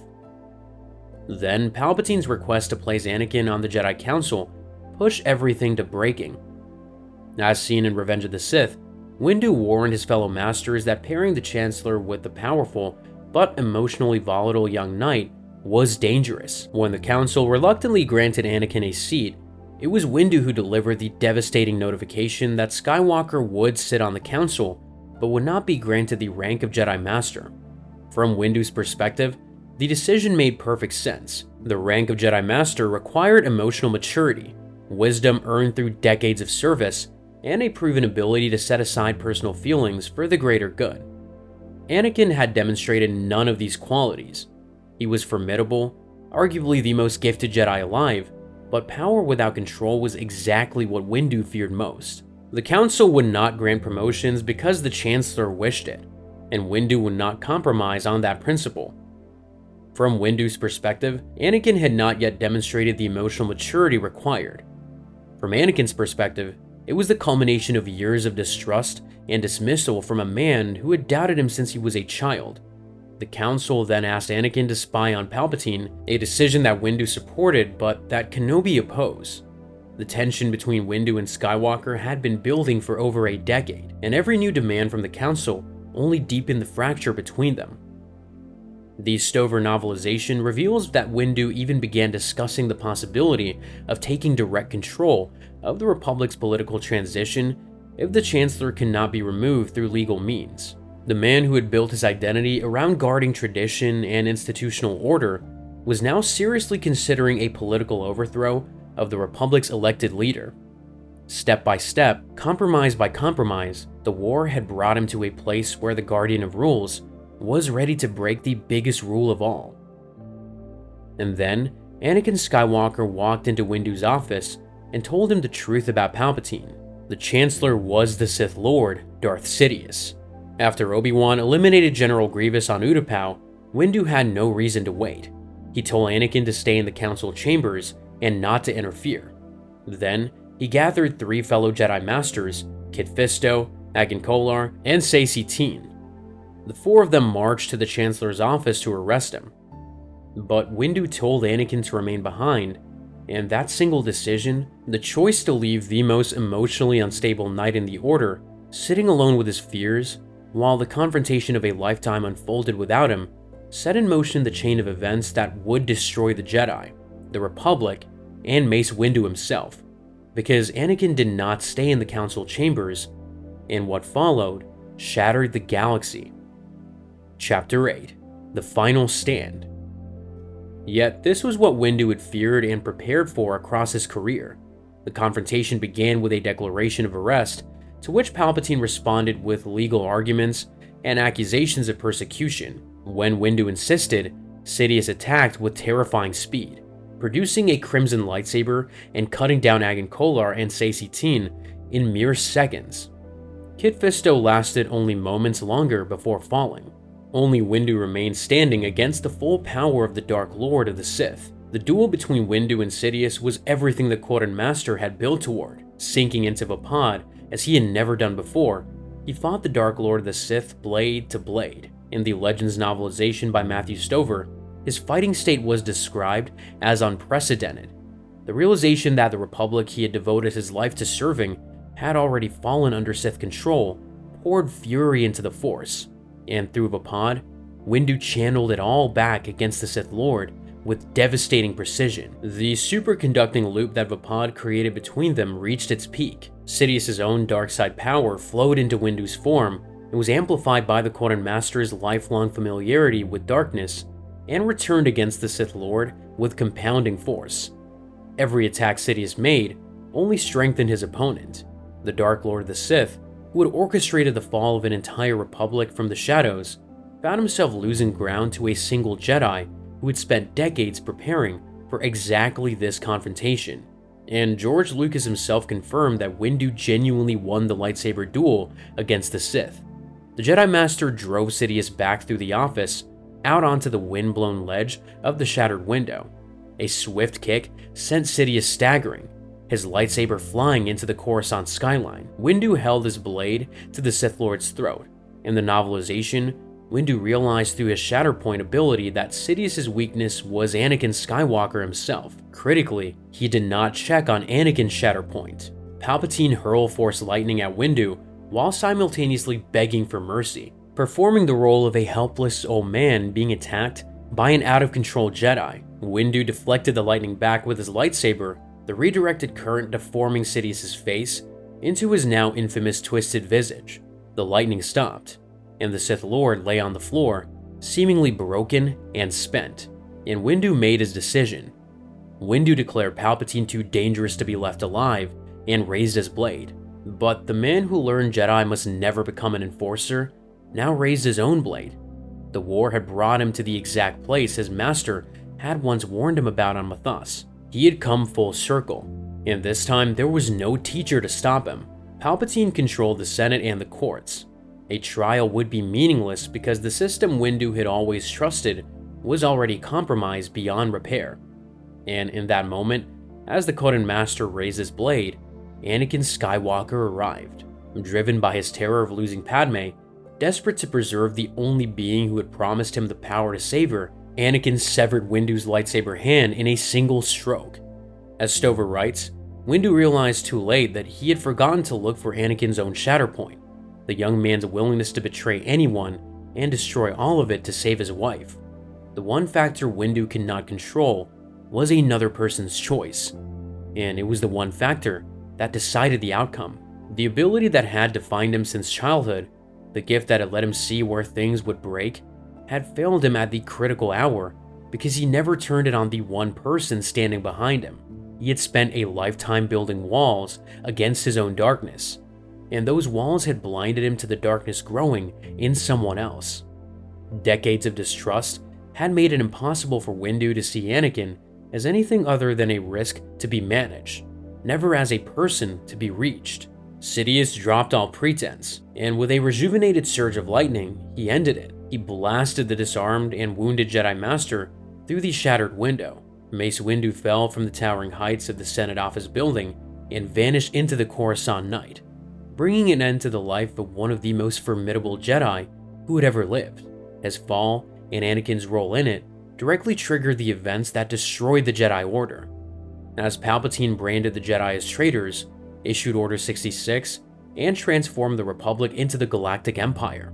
In the hours that followed, the clone troopers who had served alongside the Jedi for 3 years turned their weapons on their generals. Across the galaxy, Jedi Masters and Padawans fell to the soldiers they had trusted with their lives.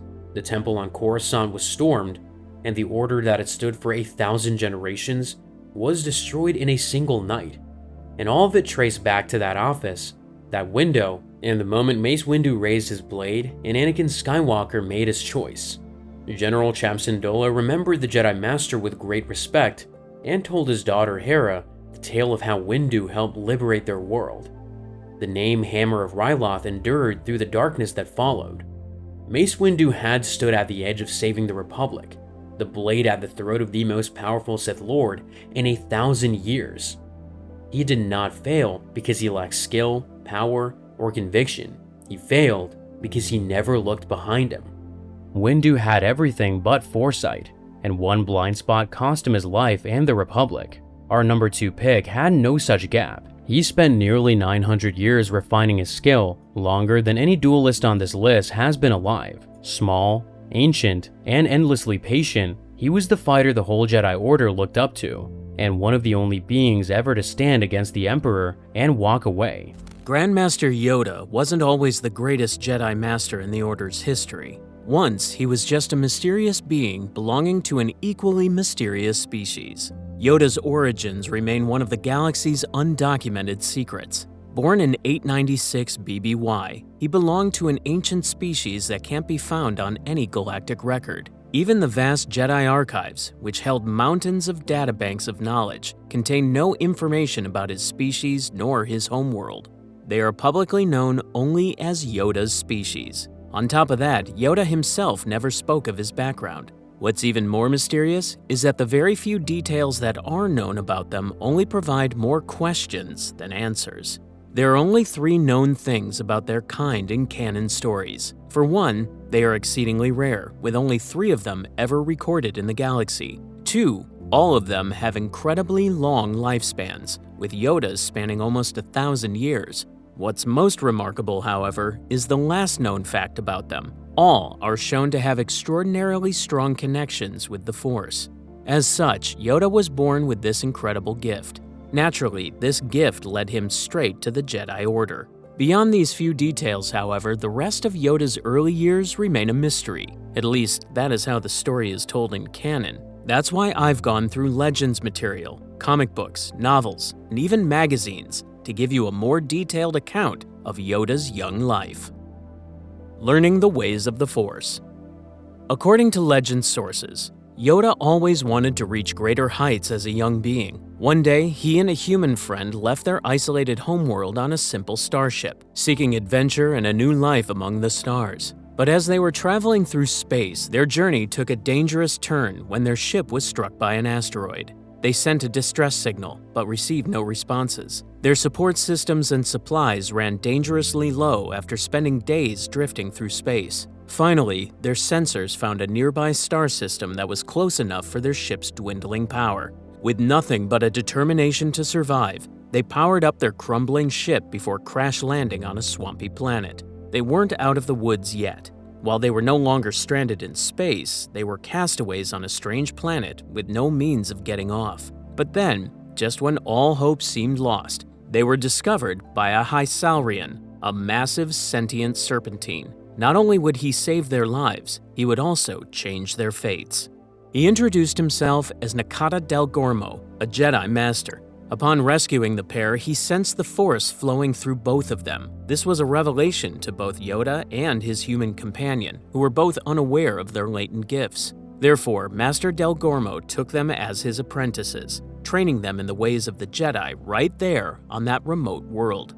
Eventually, a Republic starship finally detected their old distress signal. It arrived just in time for their training with Master Del Gormo to be completed. With that, they bid their master farewell and made their way to Coruscant.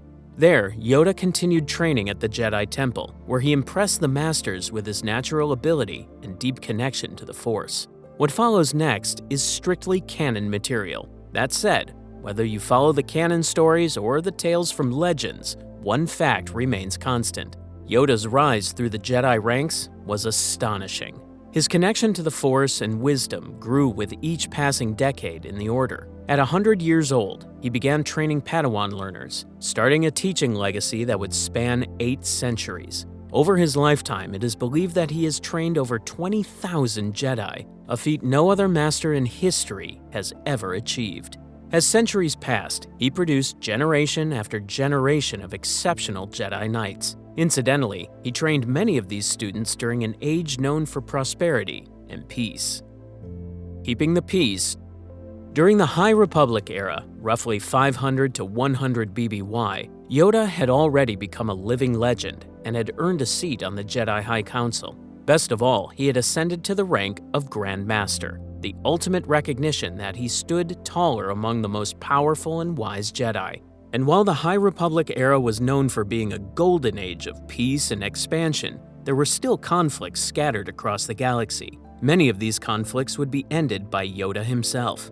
In 382 BBY, Yoda played a crucial role in ending a deadly battle with the Path of the Open Hand. They were a fanatical cult that despised the Jedi and sought to destroy anyone who used the Force. In a confrontation that became known as the Night of Sorrow, the Path unleashed horrifying creatures called the Nameless, beings that could drain the Force from living beings. Yoda fought alongside other Jedi Masters to defeat the Path. After a long and difficult battle, the Jedi were successful against the Path of the Open Hand. But in the aftermath, Yoda recognized how the Nameless continued to bring fear even to experienced Jedi. Therefore, Yoda ordered that all knowledge of these creatures be kept secret, hidden even from the Jedi archives. He believed that fear of the Nameless would only weaken the Order.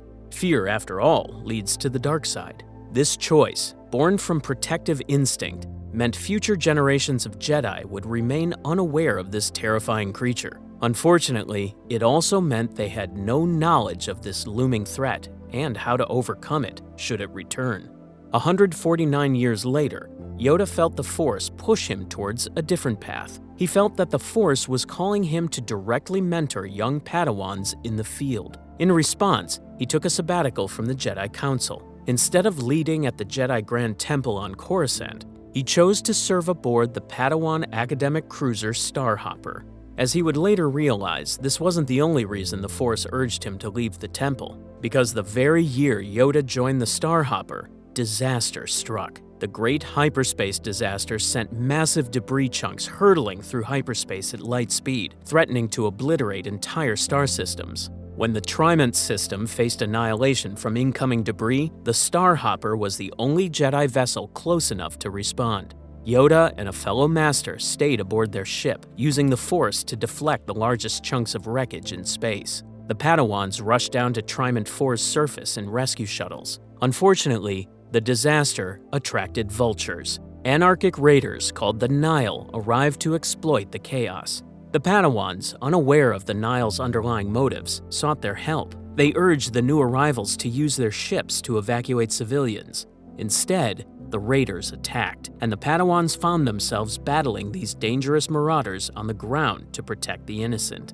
When the fighting intensified, Yoda personally intervened. In one dramatic moment, he leapt in front of a massive plasma projectile, slicing it apart mid-air with his lightsaber to save his students. During the battle, a local Force-sensitive girl named Zeen Marala revealed her abilities by helping the Jedi. But her friend, a young boy named Crix Camerat, was captured by the Nile. Against his students' protests, Yoda boarded the Nile ship alone to rescue the boy. However, he discovered something else inside.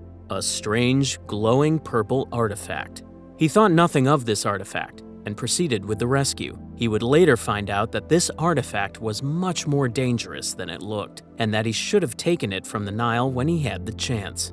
The rescue would go sideways when Crix, feeling betrayed by Zeen's alliance with the Jedi, alerted the Nile to Yoda's presence. Yoda escaped with the help of an unlikely ally, Zeen's pet Cham Cham, who devoured several Nile limbs during the scuffle. Sadly, Crix got left behind, with Yoda realizing the young boy did not want to be rescued in the first place.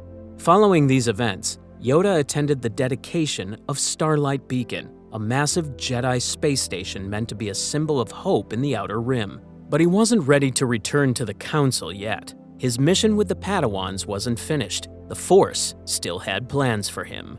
Then, 2 years after joining the Starhopper, an event happened that became one of the greatest mysteries of Yoda's life. After a battle in the Bright Jewel system, the Starhopper crew received a distress signal from the junk moon Quanxi.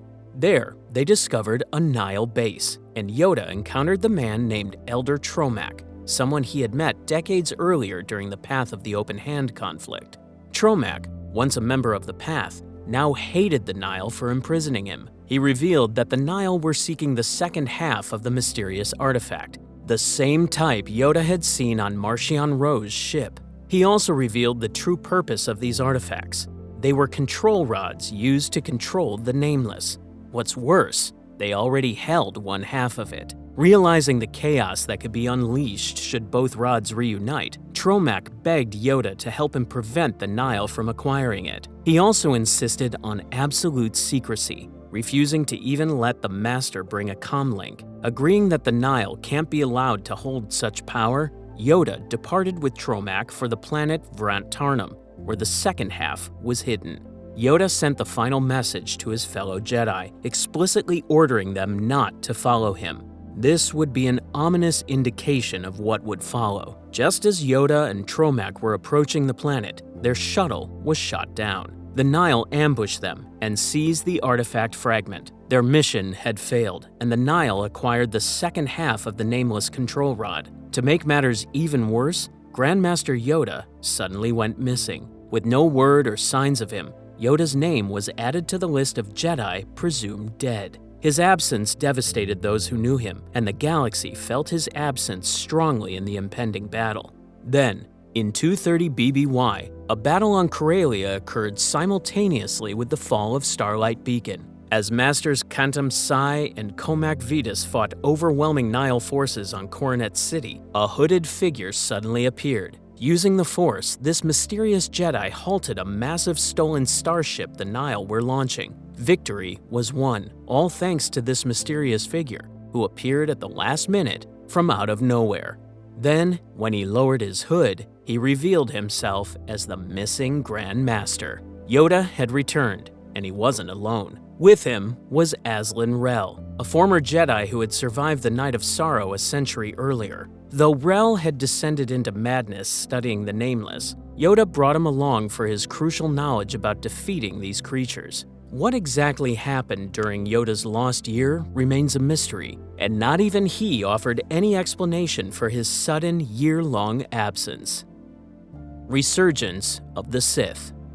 For decades to come, Yoda continued to train Jedi younglings, and among all of Yoda's students, few would affect his life and the galaxy's fate more than Count Dooku of Sereno. Born into nobility around 102 BBY, the young Force-sensitive Dooku was brought to the Jedi Temple as an infant to learn the ways of the Jedi. Eventually, Dooku became Yoda's Padawan. Under the Grand Master's direct tutelage, he grew into one of the Order's most skilled members. Yoda found Dooku to be brilliant, charismatic, and incredibly strong in the Force, but also proud and headstrong. These traits made him a powerful Jedi, but they also were the very seeds of his eventual downfall. As time passed, Dooku eventually became a Jedi Master himself. He took on Qui-Gon Jinn as his Padawan and earned great respect within the Order. But over the decades, he grew disillusioned with the Republic's corruption and the Jedi's role as its indifferent servants.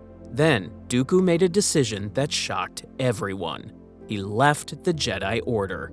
The scene of his departure was heartbreaking. As Dooku left the Order to reclaim his title as Count of Sereno, Yoda looked on as he hoped he would one day return to the Order. While heartbroken, Yoda had to go on as Master of the Order. Around 40 BBY, Yoda embarked on a hidden mission that would become known as his Secret War. While on Botor with Qui-Gon Jinn and Obi-Wan Kenobi, he felt a distant call through the Force. Following this mysterious pull, Yoda traveled alone to the fog-shrouded world of Vagadar Prime.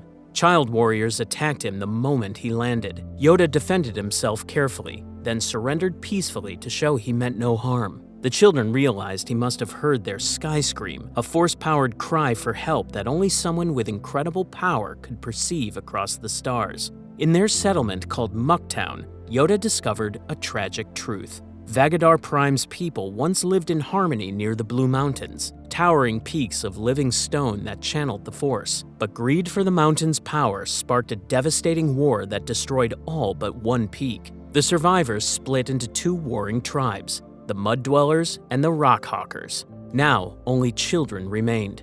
Their parents had vanished years ago while searching for peace. The Rock Hawkers challenged Yoda to find the heart of the mountain, deep within dangerous caverns. Venturing inside, he discovered the missing parents living as hermits, consumed by shame for abandoning their children to endless war. Deeper still, Yoda met Garrow, a boy cast out for being weak. Yet the Grandmaster sensed great Force potential in him. Through meditation with Garrow, Yoda made a startling discovery. The mountains themselves were alive, ancient giants of living stone driven underground long ago. When Garrow revealed this secret to his tribe, they used the dark side to awaken the great mountain in anger. The colossal being rose from the earth, ready to destroy everything in its rage. Yoda stood alone against the Titan, holding back its fury with the Force. His resistance bought time for the Mud Dwellers to awaken other stone giants through prayer. Together, they subdued the enraged mountain. As young Garrow charged forward to continue the battle, Yoda implored him to let go of his hate. Faced with the Jedi's compassion, Garrow dropped his weapon. The war was over. Parents reunited with their children. Some families chose to leave Vagadar Prime entirely, seeking new lives among the stars. Yoda departed quietly, choosing not to reveal certain truths about the dark side's role in the conflict. Unfortunately, the nature of the dark side wouldn't remain hidden for long. By 32 BBY, the Galactic Republic was entering its final twilight. At roughly 864 years old, Yoda sat as the sole Grandmaster of the Jedi Order, the oldest and wisest member of the High Council. When the Trade Federation blockaded and then invaded the peaceful planet of Naboo, it set in motion events that would destroy the very order Yoda spent centuries protecting. In hopes of gathering more information, the Council sent Qui-Gon Jinn and Obi-Wan Kenobi to investigate, and they returned with shocking news. Qui-Gon had encountered a mysterious dark warrior wielding a red lightsaber, clear evidence that the Sith had returned after 1,000 years of supposed extinction. But that wasn't the only shocking thing Qui-Gon brought with him. He had also presented to the Council a 9-year-old, a former slave from Tatooine, Anakin Skywalker. Even more controversial was Qui-Gon's reasoning for bringing the boy. He believed he was the chosen one of ancient prophecy, the one who could bring balance to the Force. When the Council tested young Anakin, they found his Force potential was off the charts. His midichlorian count was higher than any Jedi ever recorded, even higher than that of Grandmaster Yoda. But aside from potential, Yoda sensed something else in the boy: deep fear, anger, and dangerous attachment. The Council, following Yoda's judgment, initially refused to allow Anakin's training. He was too old, too attached to his past, too dangerous. It was a decision Qui-Gon couldn't accept, as he remained absolutely convinced of the boy's destiny. However, the Fates had a different plan for the young Skywalker. During the Battle of Naboo, Qui-Gon and Obi-Wan faced the Sith warrior once more, named Darth Maul. Unfortunately, the double-bladed saber-wielding Sith proved too much for the Master and Padawan duo. In the end, Qui-Gon lost his life, although his death brought one consolation: it was fuel enough for his young Padawan to defeat the Sith enemy. Honoring Qui-Gon's dying wish, the Council reconsidered, and despite his previous misgivings, Yoda agreed to let Obi-Wan, now a knighted Jedi, train Anakin as his own Padawan. At Qui-Gon's funeral, Yoda and Mace Windu discussed the implications of Maul's appearance. The rule of two stated that a Sith never worked alone. Where there's an apprentice, there's a master. If Maul was the apprentice, then somewhere a Sith master remained hidden. As it turned out, that master hid in plain sight, and he stood among them disguised as the newly elected Chancellor Palpatine.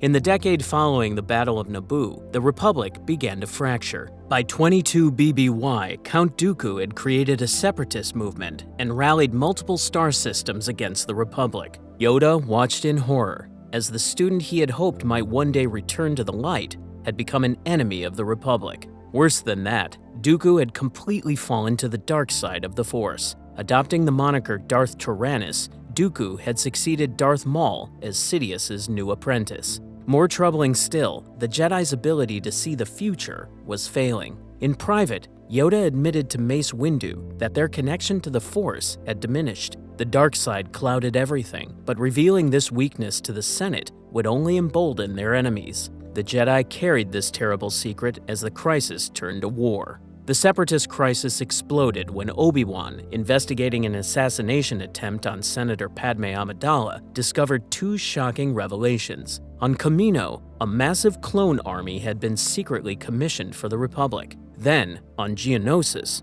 Count Dooku commanded a vast droid army ready to wage war against the Republic.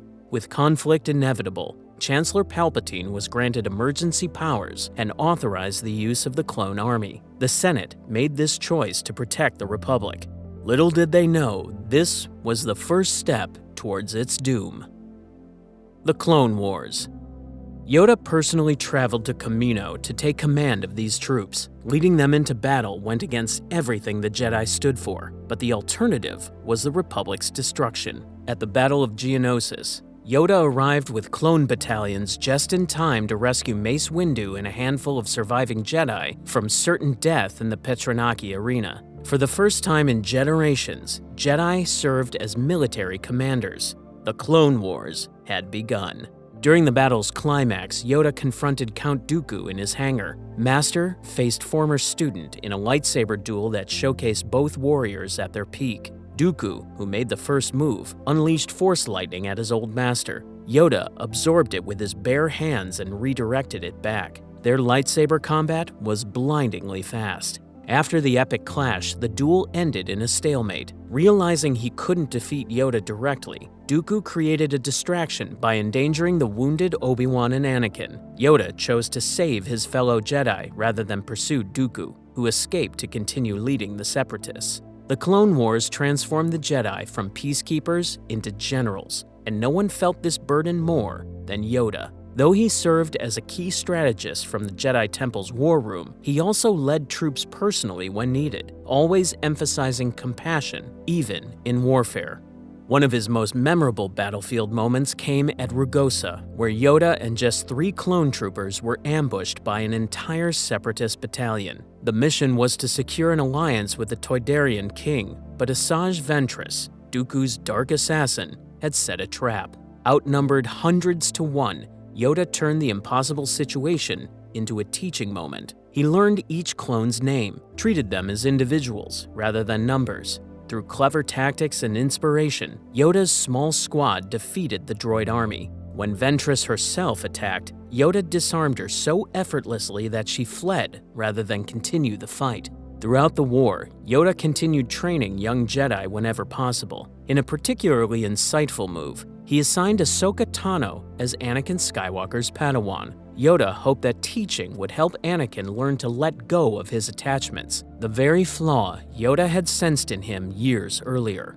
The war also didn't prevent Yoda from bettering himself. As the war dragged on, he began hearing a voice in his head, a voice that was all too familiar, that of Qui-Gon Jinn's. Following his former student's guidance, Yoda secretly left Coruscant on a spiritual journey that would change his view of the Force from then on.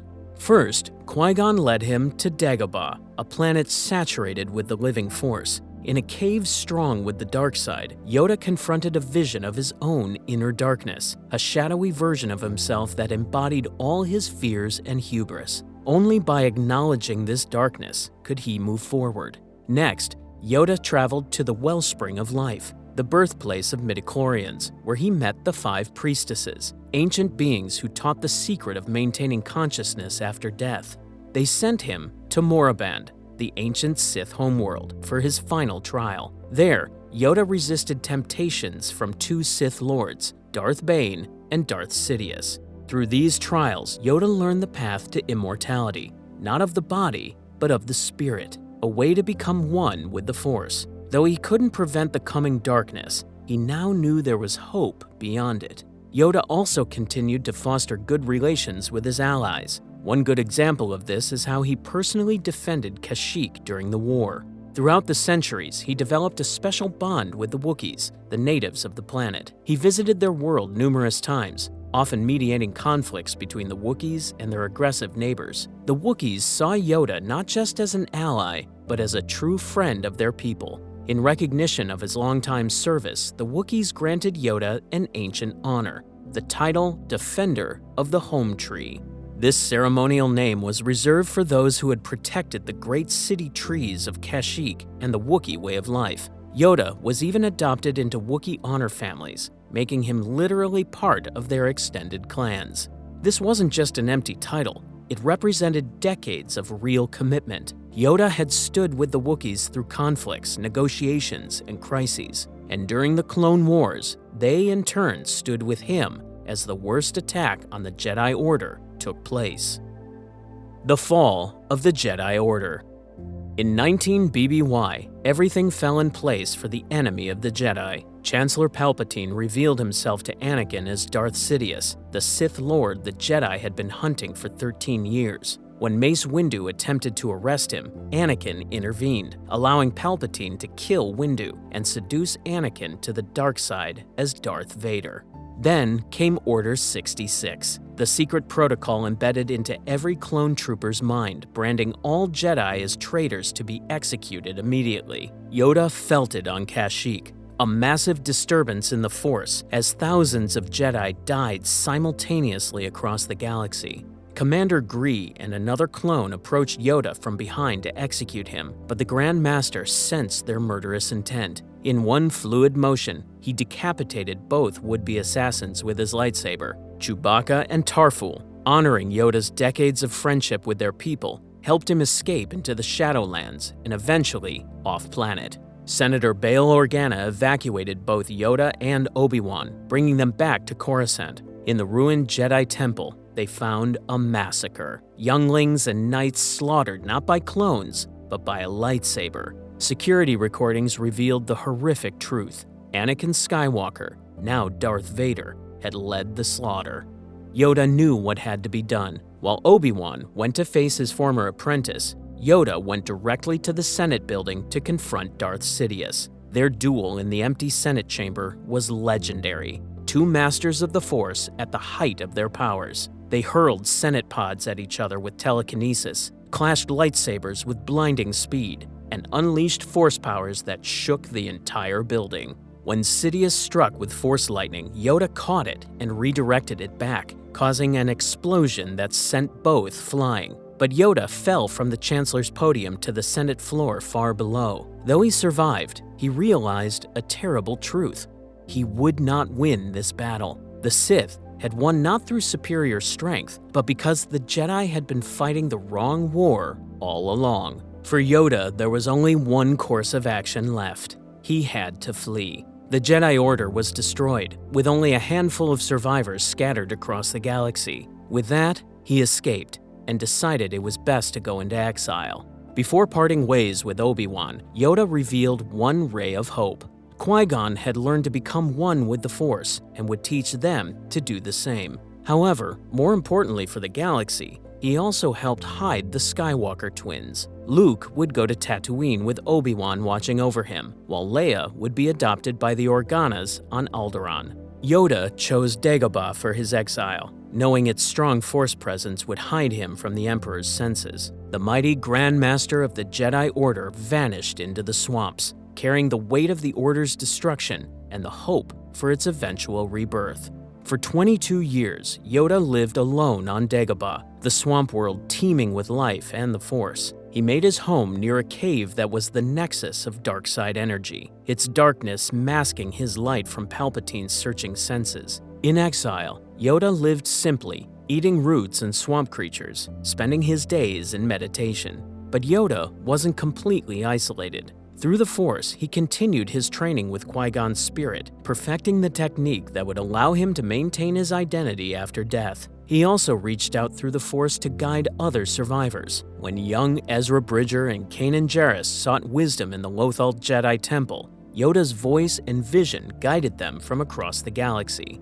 Mostly, though, Yoda waited. The Skywalker children were growing up, hidden from their father and the Emperor. As the galaxy fell into turmoil under the grasp of the Empire, Yoda remained patient, knowing hope wasn't lost for the Jedi and the galaxy. Bringing balance to the Force. In 3 ABY, Hope arrived on Dagobah in the form of Luke Skywalker. Following a vision from Obi-Wan's ghost, Luke came seeking the great warrior Yoda, but the ancient master had one more test to give. Pretending to be a crazy swamp hermit, Yoda poked through Luke's supplies, stole his food, and acted completely oblivious to Luke's urgent mission.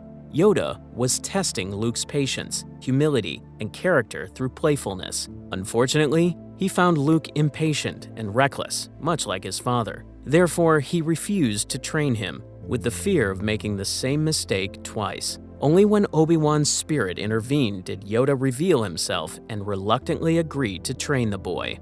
Yoda's training pushed Luke physically and spiritually. He trained him to focus under tough situations. In a demonstration of power, the ancient master levitated Luke's sunken X-wing from the swamp with the Force, showing Luke that size meant nothing compared to belief. Yoda also sent Luke to confront his deepest fears. He sent him into the nearby dark-side cave without weapons. Inside, Luke faced a vision of Darth Vader, only to see his own face beneath the mask, a warning about the darkness he carried within himself. But Luke's training was cut short when he received visions of his friends suffering in Cloud City, despite Yoda and Obi-Wan begging him to stay, warning that it was a trap.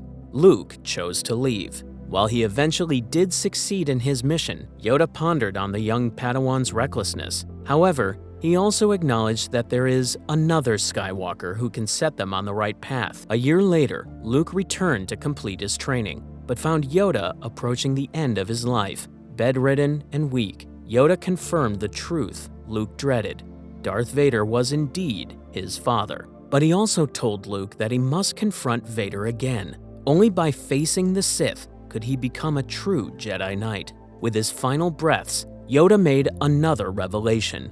The other Skywalker, Luke's twin sister, Leia. Having passed on all he could, Yoda accepted that his time had come. After leaving his parting words to his young Padawan, Yoda peacefully passed at age 900. Luke watched in sorrow as his master became one with the Force.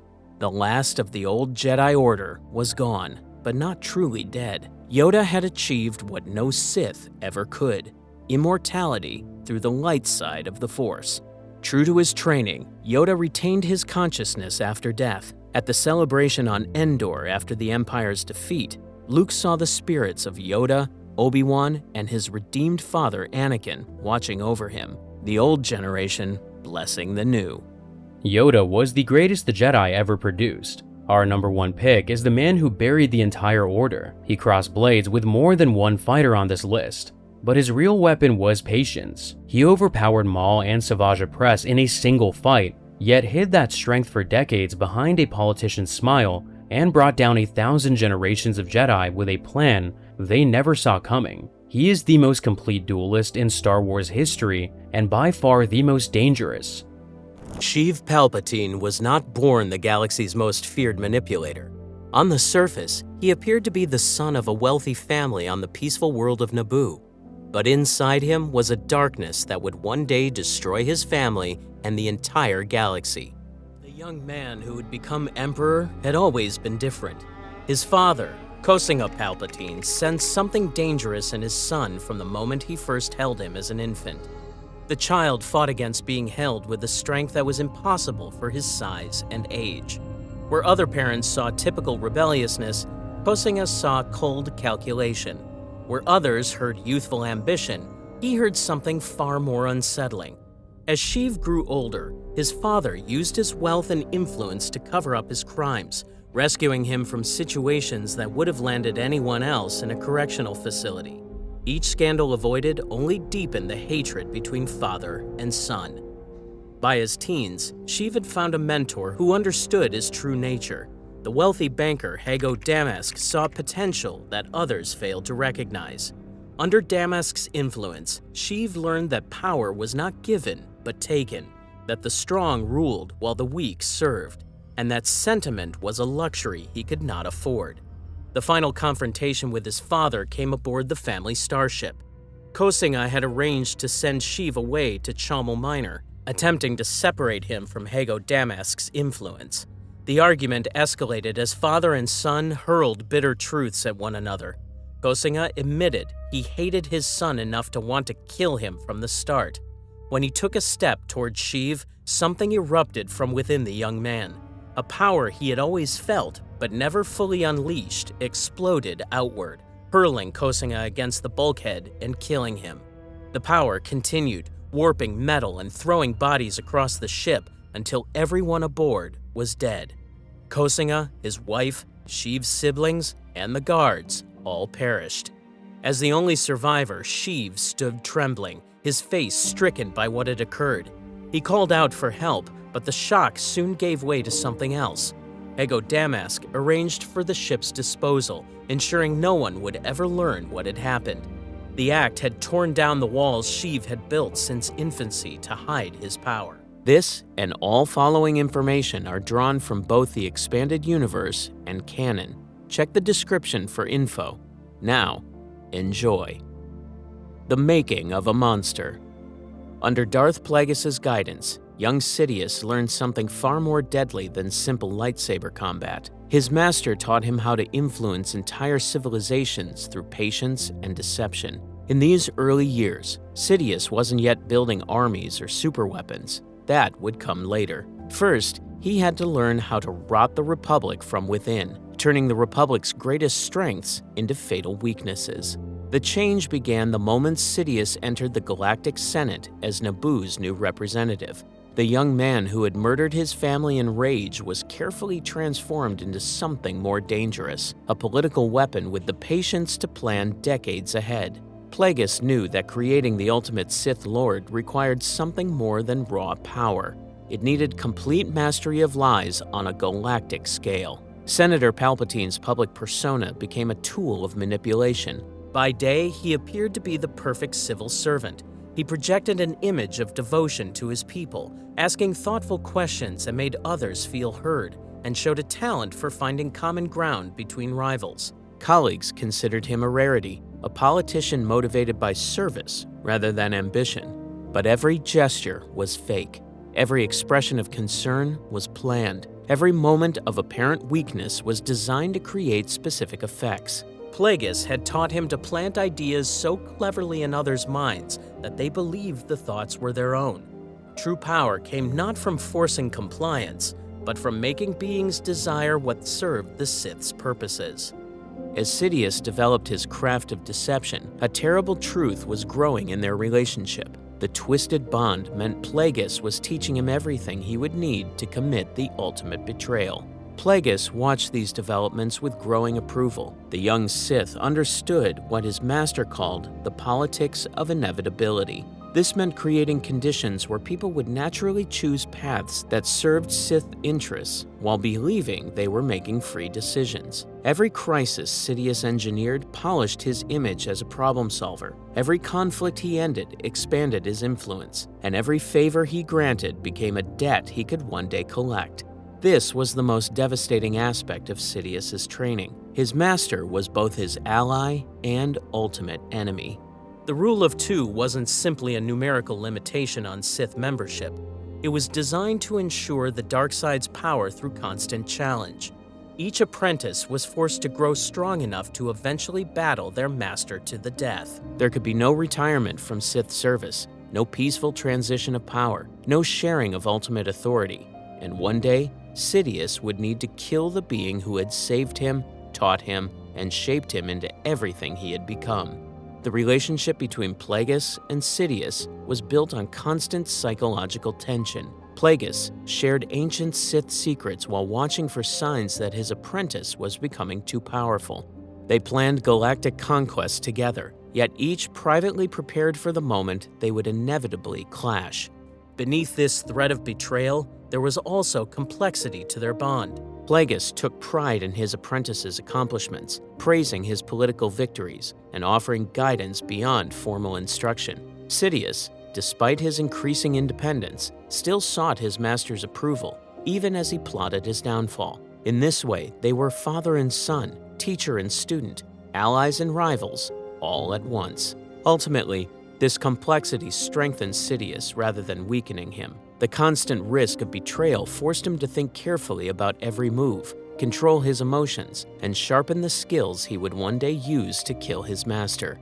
After 11 years of training, Sidious's education expanded beyond politics to encompass the deeper mysteries of Sith philosophy and Force manipulation. Plagueis' shared knowledge that had been accumulated over millennia, techniques for extending life, methods for preserving consciousness beyond death, rituals for channeling the dark side's most destructive aspects. Much of this learning took place in laboratories deep within Abora, Plagueis' private island on Munilist, where the moon conducted his most secret experiments.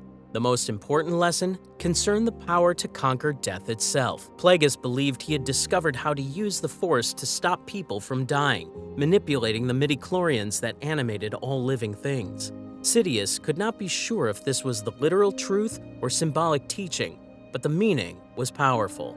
If death could be overcome, then Sith rule could truly last forever. Meanwhile, Plagueis pursued his own obsession with immortality through increasingly dangerous experiments. His laboratories contained creatures in cages and bacta tanks, along with complex machines for studying life and death. The ancient Sith Lord believed he was close to a breakthrough that could change the balance of power in the galaxy forever. The relationship between master and apprentice grew increasingly complex as both prepared for their roles in the grand plan's end. Plagueis continued to share knowledge while growing increasingly suspicious of Sidious's true capabilities. Sidious absorbed everything he could learn while carefully building the political network and personal resources he would need for independent operation. By 32 BBY, both Sith Lords sensed that their chance had finally come. The Republic was showing signs of decay. The Jedi had grown overconfident after centuries of peace, and a crisis was ready to unfold. The Trade Federation's greed and Naboo's weakness created an opportunity that might not appear again for generations. Yet Sidious had already made a choice that would shape the future of the galaxy. When victory came, he would not share it. The rule of two demanded that the apprentice rise above the master, and Sidious believed his moment had arrived. All he needed was the right time to strike. Unfortunately, Plagueis, for all his wisdom and power, failed to recognize that every weapon he had forged would eventually be turned against its maker. The rise of the Chancellor. The Trade Federation's blockade of Naboo in 32 BBY looked like a simple trade dispute to everyone else. In reality, it was the opening move in Darth Sidious's bid for galactic power. The crisis had been carefully planned through months of manipulation to serve one purpose: making Senator Palpatine the Supreme Chancellor. The groundwork for this deception had been laid months earlier through a series of seemingly unrelated pressures. As detailed in Queen's Peril, a canon novel, Sidious had introduced multiple taxation bills targeting Trade Federation shipping routes over several months. At the same time, he blocked their attempts to get relief by inserting amendments that cost the Neimoidians crucial political support. When Viceroy Newt Gunray and his advisors finally met the mysterious Sith Lord guiding them through secret messages, they believed they had found a powerful ally. Sidious seemed to share their anger at the Republic's corruption. He assured them that bold action against Naboo would later be justified through politics.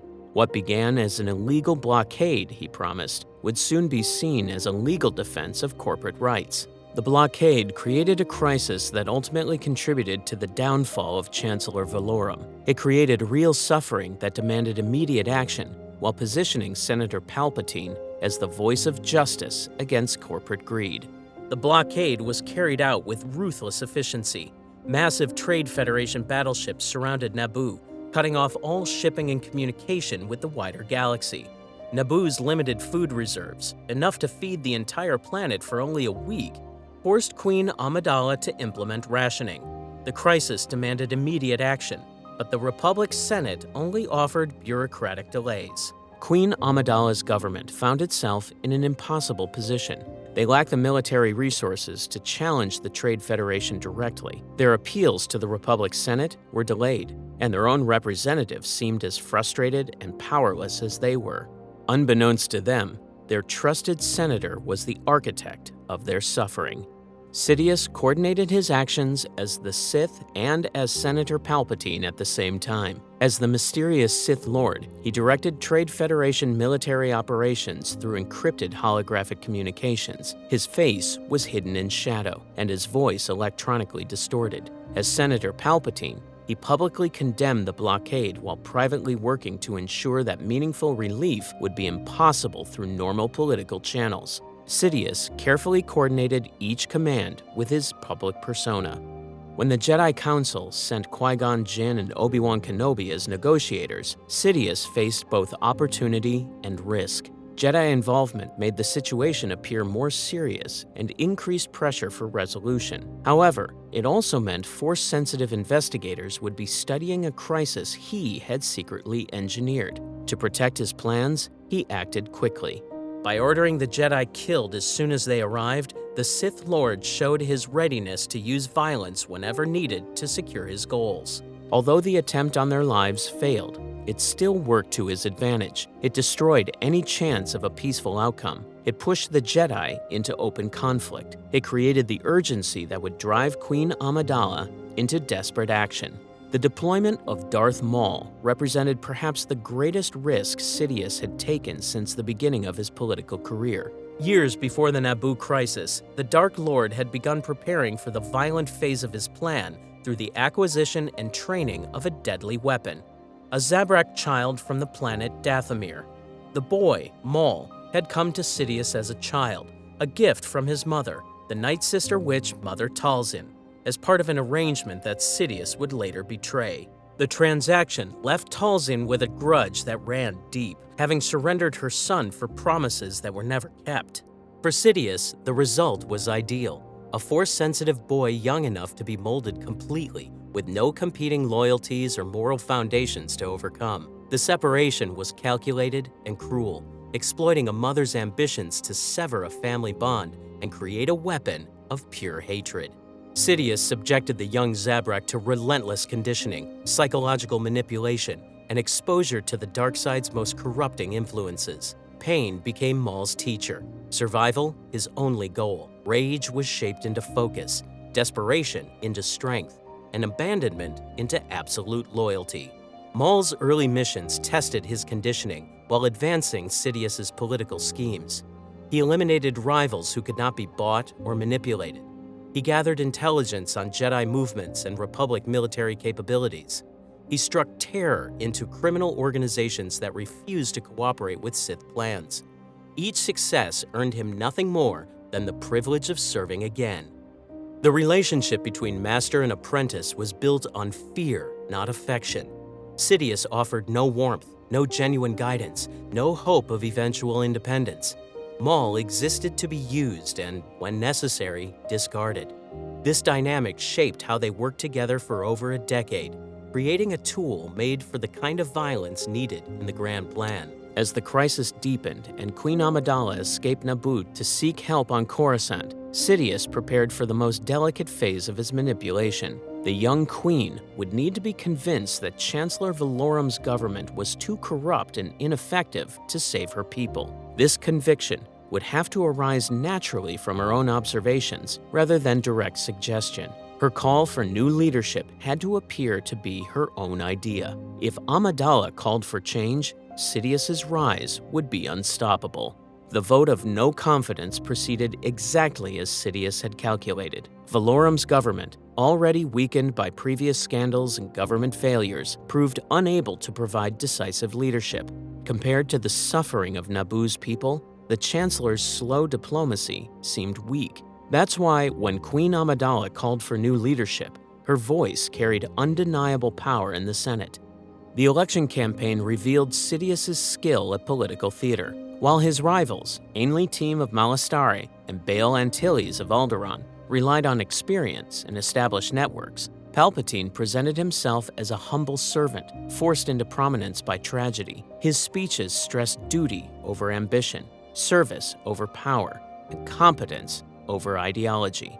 Every detail of his public persona was designed to exploit the biases of the Senate and galactic media. His seeming reluctance to seek higher office made him appear trustworthy. His understanding of the Naboo crisis showed he could handle pressure. His modest background and soft-spoken manner suggested he would respect democratic oversight more than career politicians. The election results marked a decisive win for both Palpatine and the Sith Grand Plan. As Supreme Chancellor, he gained unprecedented support, a mandate for reform, and the trust of colleagues.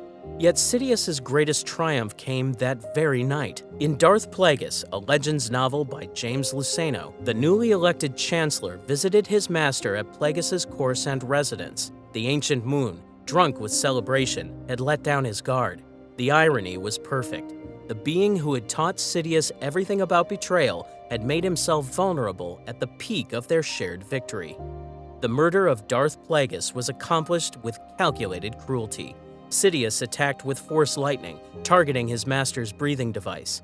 The lightning destroyed the transpirator, suffocating Plagueis. Though the moon tried to gather the Force to defend himself, he was too intoxicated and oxygen-deprived to resist.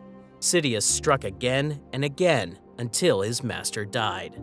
The death fulfilled the most sacred tradition of the Sith rule of two. At the precise instant Sidious assumed leadership of the Galactic Republic, he also became the sole Dark Lord of the Sith. The galaxy's democratic institutions had unknowingly placed their greatest enemy in charge of the very government designed to protect them. The Jedi Council, despite their growing sense that the dark side was somehow involved in recent events, they had no idea their ultimate enemy now controlled the state they served. The resolution of the Naboo crisis marked a crucial step in Sidious's rise to power. The Battle of Naboo ended with the Trade Federation defeated, Queen Amidala freed, and the mysterious Sith who had threatened the galaxy seemingly dead. To most in the Republic, it looked like good had won through democracy and Jedi protection. However, Sidious had orchestrated these events to his advantage. Darth Maul's apparent death left the Jedi uncertain about the Sith threat. Though they suspected another Sith might exist, they had no idea it was Palpatine, allowing Sidious to operate freely. The Legends novelization of The Phantom Menace by Terry Brooks reveals that Sidious was furious and bitter about losing his apprentice, blaming bad luck and chance for Maul's defeat. However, he considered the loss acceptable.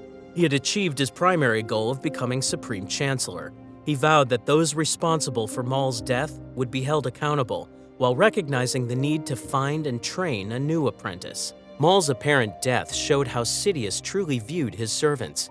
Within hours of confirming his apprentice's fate, the Sith Lord had already begun considering replacements.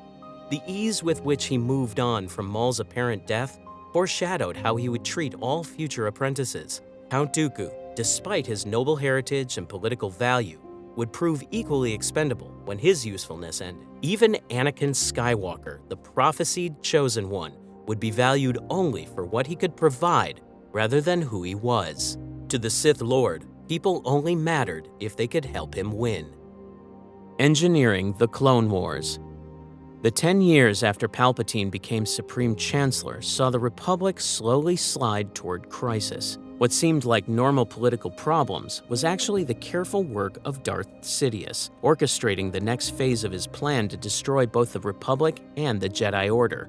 Between the Naboo crisis and the Clone Wars outbreak, Sidious coordinated deception across the entire galaxy while maintaining his public role as Chancellor. This required managing multiple schemes at once, each designed to advance his agenda while appearing to be natural political developments. During his early years as Chancellor, Palpatine steadily increased his power using legal procedures. He started by promising to fix corruption and protect democracy. Each Senate meeting became a chance to show himself as a reluctant guardian of the Republic, even as his control quietly grew. Palpatine's skill with Senate rules was key to his rise. He knew how to use delays, debate schedules, and voting procedures to get the results he wanted. When opponents challenged him, he would bring in testimony from affected worlds or reveal intelligence to push for immediate action. He also built connections with important senators from both core and frontier worlds. The Trade Federation still held power in the Senate, giving Palpatine plenty of chances to manipulate events. Even after the Naboo crisis, corporate leaders like Lot Dod kept their seats. Palpatine fueled arguments over trade routes and taxes, pretending to be the peacemaker while secretly setting up the very problems he then solved. Regional tensions also worked in his favor. Core world senators worried about attacks from the Outer Rim, while frontier systems grew angry at taxes they paid for core world projects. Palpatine made these divisions worse by placing allies in key committees, so every argument grew into a crisis that only strong leadership, his leadership, could resolve. The turning point came in 22 BBY, when Jar Jar Binks, serving as Naboo's junior representative, proposed giving Palpatine emergency powers to face the Separatist threat. The motion passed quickly, with strong support from senators whose worlds felt in danger. Palpatine's speech showed false humility, as he claimed to accept these powers reluctantly, but in reality, he was laying the legal foundation to concentrate authority in his office. These temporary powers soon became permanent. With every new crisis, the Senate let Palpatine keep more control. Bit by bit, senators voted away their own power, handing it to the Chancellor. At the same time, Palpatine built relationships that would serve his plans. From his first meeting with Anakin Skywalker, he showed special interest in the boy, making time for personal conversations despite his busy schedule. These conversations were carefully planned. Palpatine listened to Anakin's complaints about Jedi training, agreed with his frustrations about the Council's caution, and subtly encouraged bolder decisions. When Anakin struggled with the Jedi Code's rules about attachment, the Chancellor offered understanding instead of criticism, making him seem more sympathetic than the Order. Anakin found these meetings refreshing. Here was someone who valued his opinions and didn't dismiss his concerns as signs of impatience or arrogance. While the Jedi Council often seemed distant and disapproving, Palpatine made him feel heard and appreciated. With his political foundation secure, Sidious turned to building the tools of war. After eliminating Plagueis, he needed a new apprentice. He chose Count Dooku, a former Jedi Master who had lost faith in both the Republic and the Jedi Order. Dooku's noble background, knowledge of galactic politics, and frustration with Senate corruption made him suitable for Sidious's plan. His transformation from respected Jedi Master to Sith Lord occurred over several years. He had left the Jedi Order in 42 BBY following disagreements about the Order's role in galactic politics. His departure to reclaim his family's position on Sereno provided cover for his corruption by Sidious, which began during this period. By 32 BBY, his transformation into Darth Tyrannus was complete. During the Clone Wars, Sidious learned that his first apprentice had survived the battle on Naboo, a survival he had not anticipated. Maul's apparent death had been an illusion born of desperate will and dark side power. His bisected body had fallen into the depths of Theed's reactor shaft, yet his hatred and rage kept him alive. For over a decade in exile, he survived on sheer will, sustained by mechanical augmentation and his consuming desire for revenge. In that time, Maul had slowly rebuilt his strength, making deals with criminal gangs and bringing in his brother, Savage Opress, to help him. But these moves made the Sith's secret plans more visible. When Maul became too bold, Sidious acted without mercy. He faced the brothers himself, showing the huge difference between a true Sith Lord and those who only thought they had power. The fight was short and brutal. Savage fell quickly, and Maul was captured alive, his resistance crushed by his former master's overwhelming strength. The confrontation revealed how little Sidious had ever cared for his first apprentice. Years of separation had not diminished his contempt. If anything, Maul's survival and independence were viewed as evidence of failure rather than strength. The master who had once shaped a child into a weapon now saw only a broken tool that had outlived its usefulness. Sidious's cruelty became evident in how he chose to exploit Maul's remaining connections. Learning of the Zabrak's bond with his mother, Talzin, the Dark Lord orchestrated events that would draw the ancient Night Sister into the open. Through the manipulation, he created circumstances where Talzin would sacrifice herself to save her son from Sidious's control. The death of Mother Talzin eliminated both a potential threat and Maul's last source of emotional connection. Watching his mother die to protect him, Maul finally understood how ruthless his master truly was. Sidious had stolen his childhood and ensured the destruction of his family, turning their bond into a weapon against them both. This exploitation of family loyalty demonstrated Sidious's willingness to corrupt even the most basic emotional connections in the service of his dominance. Every relationship became a tool, and every bond of affection a weakness to use against others. Maul's suffering served Sidious's plans and reminded everyone that he had total control over his former servants. Meanwhile, another piece of Sidious's grand design was taking shape. The Camino Clone Army project had originally been commissioned by Jedi Master Sifo Dyas, whose sources indicate had the gift of foresight. Available records suggest he saw a massive conflict approaching the Republic and secretly arranged for the Republic's defense. However, Sifo Dyas died before he could explain the plan to the Jedi Council, leaving the project shrouded in mystery. Dooku, operating under the alias Darth Tyrannus, likely assumed control of the clone project, though the exact details of how he managed the Kaminoans are not fully documented. He presented himself to Prime Minister Lama Su as Sifo Dyas' representative. The Kaminoans, focused on their scientific work and financial reward, accepted this arrangement. The cloning process on Camino represented advanced genetic engineering. Prime Minister Lama Su and his team produced soldiers who matured at double speed. The facilities in Tipoca City created thousands of clones simultaneously, with controlled environments ensuring consistent quality. According to military records, specialized variants were developed beyond standard infantry. These included advanced recon commandos trained for independence and problem-solving, and Republic commandos instructed in demolition and covert warfare. Clone pilots received enhanced training optimized for starfighter combat. All clones followed training programs that involved veteran mercenaries, including Mandalorians, across multiple combat environments. They practiced urban warfare, space combat simulations, and live fire exercises. By deployment, every clone trooper was supposedly as skilled as a veteran soldier, despite their artificial origins. Each trooper would soon face battles their creators could never imagine. The clones were conditioned to obey orders unquestioningly, though the exact methods used to ensure this obedience were not fully known to the Jedi at the time. This absolute loyalty would prove crucial to Sidious's ultimate plan. While Dooku served as his military instrument, Sidious also needed a public movement to justify the coming war. When Dooku became the public face of the Separatists, the stage was set. Dooku's noble bearing and reputation for integrity attracted systems frustrated with Senate inefficiency. His speeches struck a balance, enough truth about corruption to be convincing, but framed to serve the Sith's broader plan. As leader of the Separatist movement, Dooku began pulling countless star systems to his side. His past as a Jedi made his warnings about Republic corruption sound believable, and his political ties gave him influence across the Outer Rim.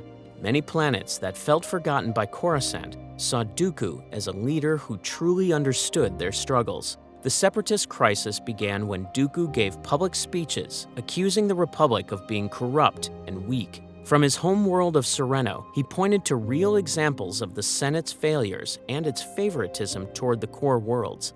His famous Raxus address became the Separatist movement's founding document, listing grievances that had built up for decades. Planet after planet began leaving the Republic for familiar reasons. Farm worlds argued that trade laws favored core world buyers over Outer Rim farmers. Factory systems complained about rules made by senators who had never even seen a factory. Mining colonies demanded more say in government, pointing to the wealth they provided. Each grievance was real, which made Dooku's movement seem like a natural democratic answer to problems that had festered for years. As a result, the Separatist cause gained momentum, with more and more systems joining for the promise of independence and fair representation. At the same time, major corporations supplied the movement with resources. The Trade Federation, still bitter over Naboo, brought its fleets and droid armies. The Techno Union added factories and weapons. The banking clan provided financial support while pretending to stay neutral. Meanwhile, corporate leaders backed the Separatists for their own reasons. Newt Gunray wanted revenge for his humiliation on Naboo. Wat Tambor sought new markets for his weapons, and San Hill of the banking clan tried to play both sides, financing the Republic's expansion while secretly funding separatist operations. The Separatist Council was formed by powerful organizations that met in secret to plan their support. Their meetings looked like corporate board sessions, complete with agendas, as if the Galactic War was just another business project. None of them realized they were only pawns in a Sith Lord's larger plan. On the other hand, the Republic's clone army was being built on Kamino. The Kaminoans created soldiers using the DNA of Jango Fett. They followed strict training and used identical equipment to make the army efficient. By 22 BBY, Kamino had produced 200,000 ready-to-fight clones, with millions more on the way. The future of the galaxy now rested in the hands of soldiers who had been grown, not born. The truth behind these armies revealed the size of Sidious's conspiracy. As Chancellor, he controlled the Republic's clones. Through Dooku, he also controlled the Separatist droids. When the war began, Sidious was secretly running both sides. The first cracks in the plan appeared when Obi-Wan Kenobi investigated an attempt on Senator Amidala's life. He traced the poisoned dart used by Zam Wesell to Kamino with the help of Dexter Jettster. Obi-Wan then discovered that Kamino had been erased from the Jedi archives, proof that something was being hidden. On Coruscant, Anakin grew uneasy as his former master followed these dangerous leads. The attacks on Padme had already shaken him, and now Obi-Wan was risking his life far away. Anakin felt torn between his duty to guard Padme and his fear for Obi-Wan's safety. When Obi-Wan arrived on Kamino, the Kaminoans welcomed him as if they had been expecting him. They proudly revealed their clone army and explained the improvements that made them stronger soldiers. Prime Minister Lama Su acted as if this were nothing more than a routine inspection, hiding how carefully the deception had been planned. Taun Wei gave Obi-Wan a full tour of the facilities, showing every stage of clone development, from embryos to trained warriors. Each section of Tipoca City was dedicated to different military tasks, revealing the massive scale of the project. At the same time, Separatist leaders gathered on Geonosis to pledge their armies to Dooku. Sidious had planned the timing perfectly so that the clone army would appear just as the Republic needed it, making his scheme look like luck instead of manipulation. When word reached Coruscant that Obi-Wan had found a ready-made army, Anakin felt both relief and unease. Relief that the Republic now had a way to defend itself, but unease at the strange timing and hidden origins. His worries grew even stronger when he learned Obi-Wan was in danger on Geonosis. The assassination attempts on Padme served several purposes in Sidious's strategy. They created a crisis that justified giving him emergency powers and using the clone army. They also forced Anakin to spend time closer to Padme during a critical moment in his life. The First Battle of Geonosis in 22 BBY marked the start of the Clone Wars. A rescue mission for Obi-Wan, Anakin, and Padme turned into a full-scale battle when Separatist forces trapped them in the execution arena. For Anakin, watching Padme face death while he stood powerless was unbearable. It captured every fear he had about losing the people he loved. The Jedi fought bravely, but the waves of droids nearly destroyed them. According to battle records, out of 212 Jedi who entered the arena, only about 30 survived until Yoda arrived with clone reinforcements. The arrival of Republic gunships showed that peace had ended and full-scale war had begun. Clone soldiers stormed into battle under Jedi command, setting the tone for the long conflict ahead. The fight revealed both strengths and weaknesses. Clones were well-trained and well-equipped, but droids could be built far faster than clones could grow. This meant the war would drag on, exactly as Sidious intended. Sources indicate that specialized clone units proved effective in early engagements. Advanced clone scouts targeted enemy positions, while commando units carried out sabotage behind enemy lines. During the early years of the war, Sidious expanded his authority with each new crisis. The Senate granted him greater power whenever threats appeared, and core world senators supported these measures in the name of stability.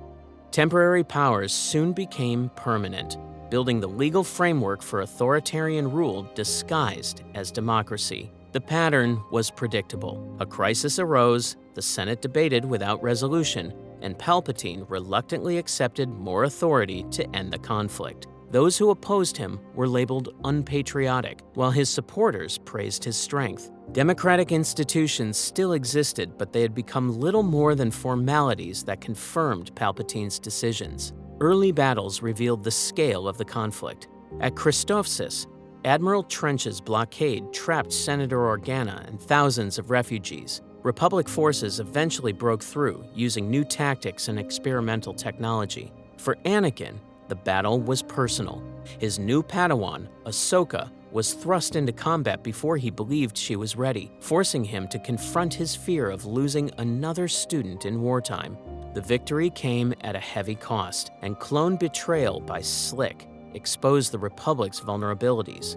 The siege also introduced new military technology. Anakin employed a prototype stealth ship to bypass Separatist defenses, and Separatist deflector shields forced clones to adapt their tactics. Both armies quickly adopted these innovations.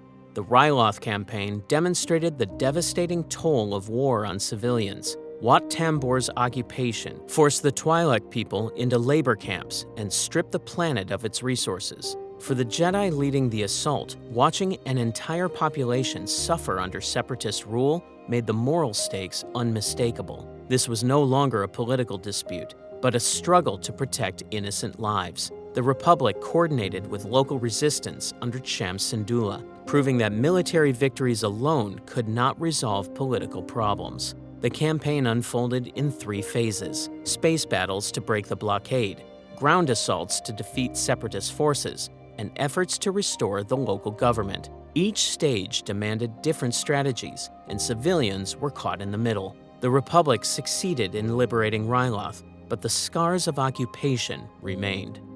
As the war spread, Jedi Masters who had once studied diplomacy and philosophy became generals commanding fleets and armies. This shift served Sidious perfectly. By transforming Jedi into soldiers, he distanced them from their true role as guardians of peace and drew them deeper into the violence consuming the Republic. Throughout the conflict, Sidious remained both Chancellor of the Republic and the hidden master of the Separatists. He carefully balanced policies and battles so that neither side could win too quickly, reinforcing the Republic at critical moments while ensuring the Separatists received what they needed to continue fighting. The war also gave Sidious greater access to Anakin Skywalker. As Chancellor, he offered guidance that seemed to complement Jedi teachings, but quietly undermined them.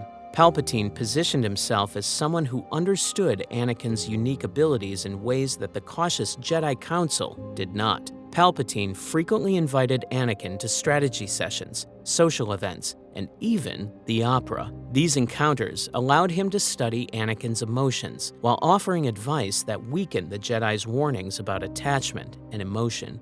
He praised Anakin's victories and defended him when the Council questioned his methods. Their conversations at the galaxy's opera house became especially important. In the privacy of his viewing box, Palpatine shared stories about ancient history and the uses of power, carefully observing Anakin's reactions. These talks built a sense of trust that public meetings could never provide. For Anakin, these moments felt like a refuge from the pressures of war. While other Jedi carried the weight of responsibility with hesitation, Palpatine projected certainty. His approval meant more to Anakin than he admitted, especially as the Council grew more critical of him. Palpatine made Anakin feel understood. He listened without judgment, offered practical guidance, and valued traits that the Jedi distrusted. For Anakin, this bond became one of the few sources of unconditional support in his life.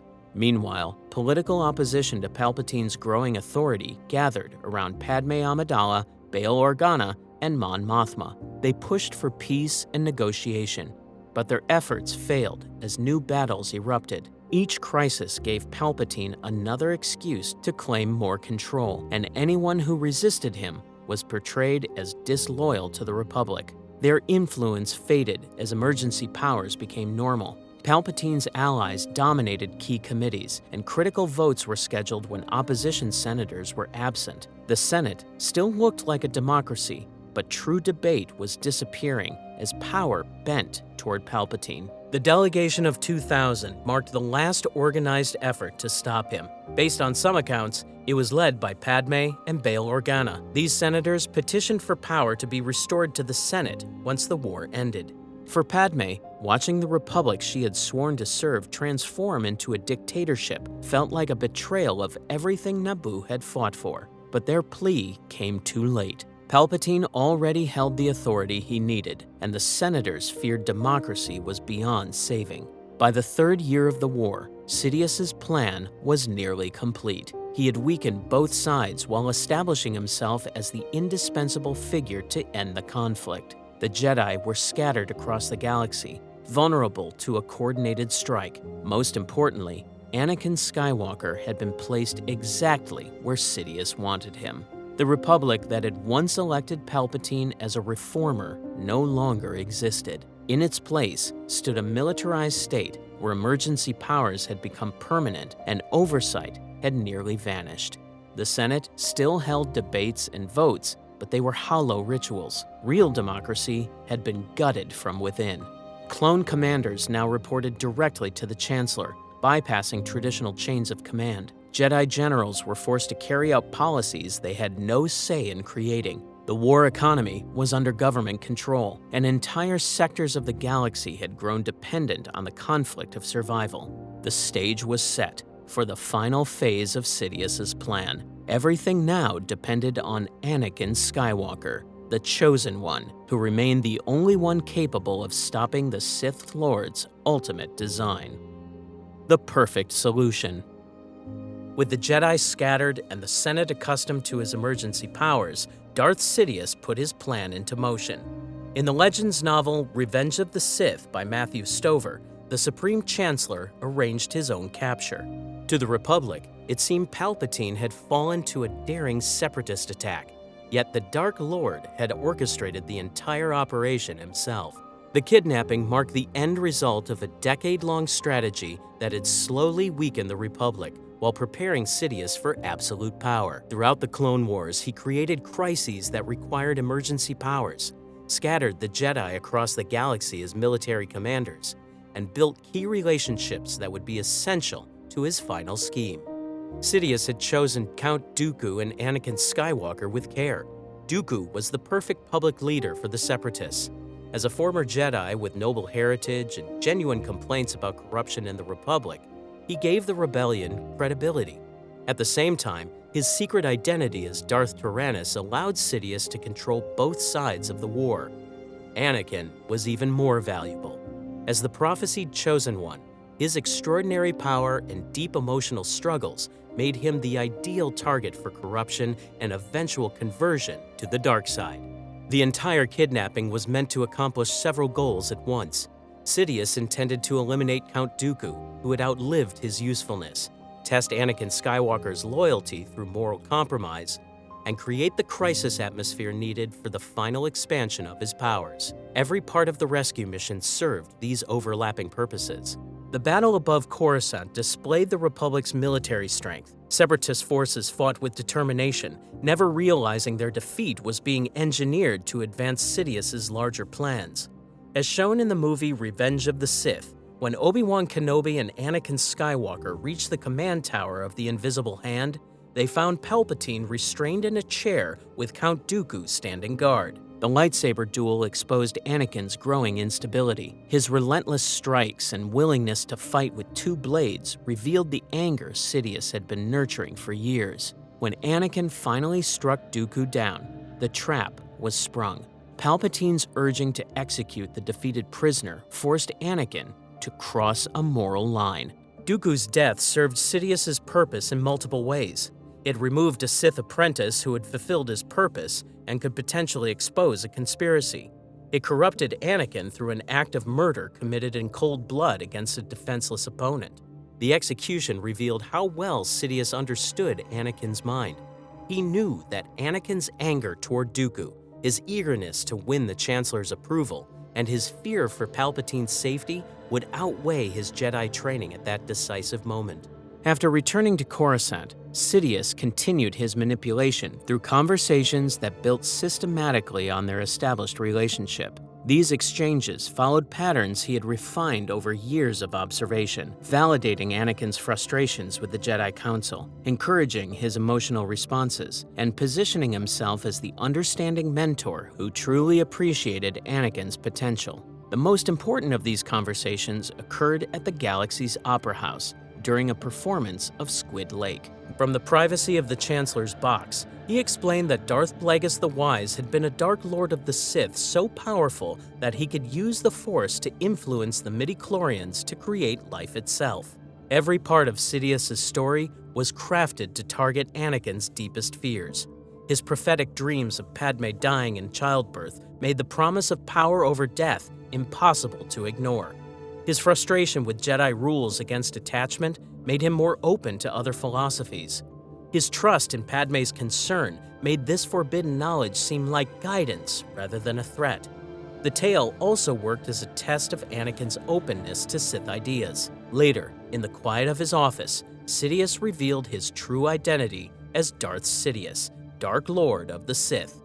Anakin's fear about his dreams had reached a crisis point, leaving him desperate for answers. Rather than letting the truth seem like a betrayal, Sidious framed his dual identity as proof that he alone had the knowledge to help Anakin save Padme through means the Jedi could never offer. The revelation highlighted Sidious's mastery of crisis psychology. He gave Anakin no chance to dwell on the shocking truth. Instead, he turned it immediately into an opportunity. Sith knowledge was not presented as evil, but as the key to preventing the tragedy that haunted Anakin's nights.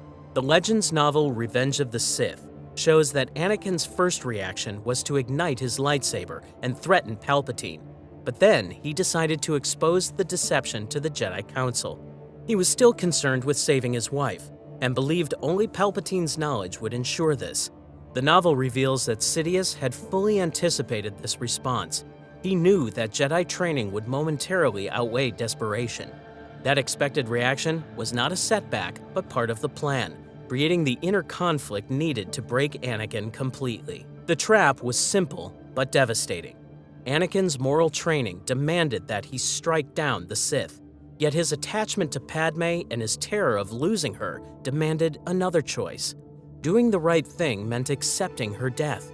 Saving her meant embracing everything he had been taught to reject. The Legends account of Anakin's inner conflict matches what happens in the canon movie. Anakin's decision to inform Mace Windu followed exactly what Sidious had expected.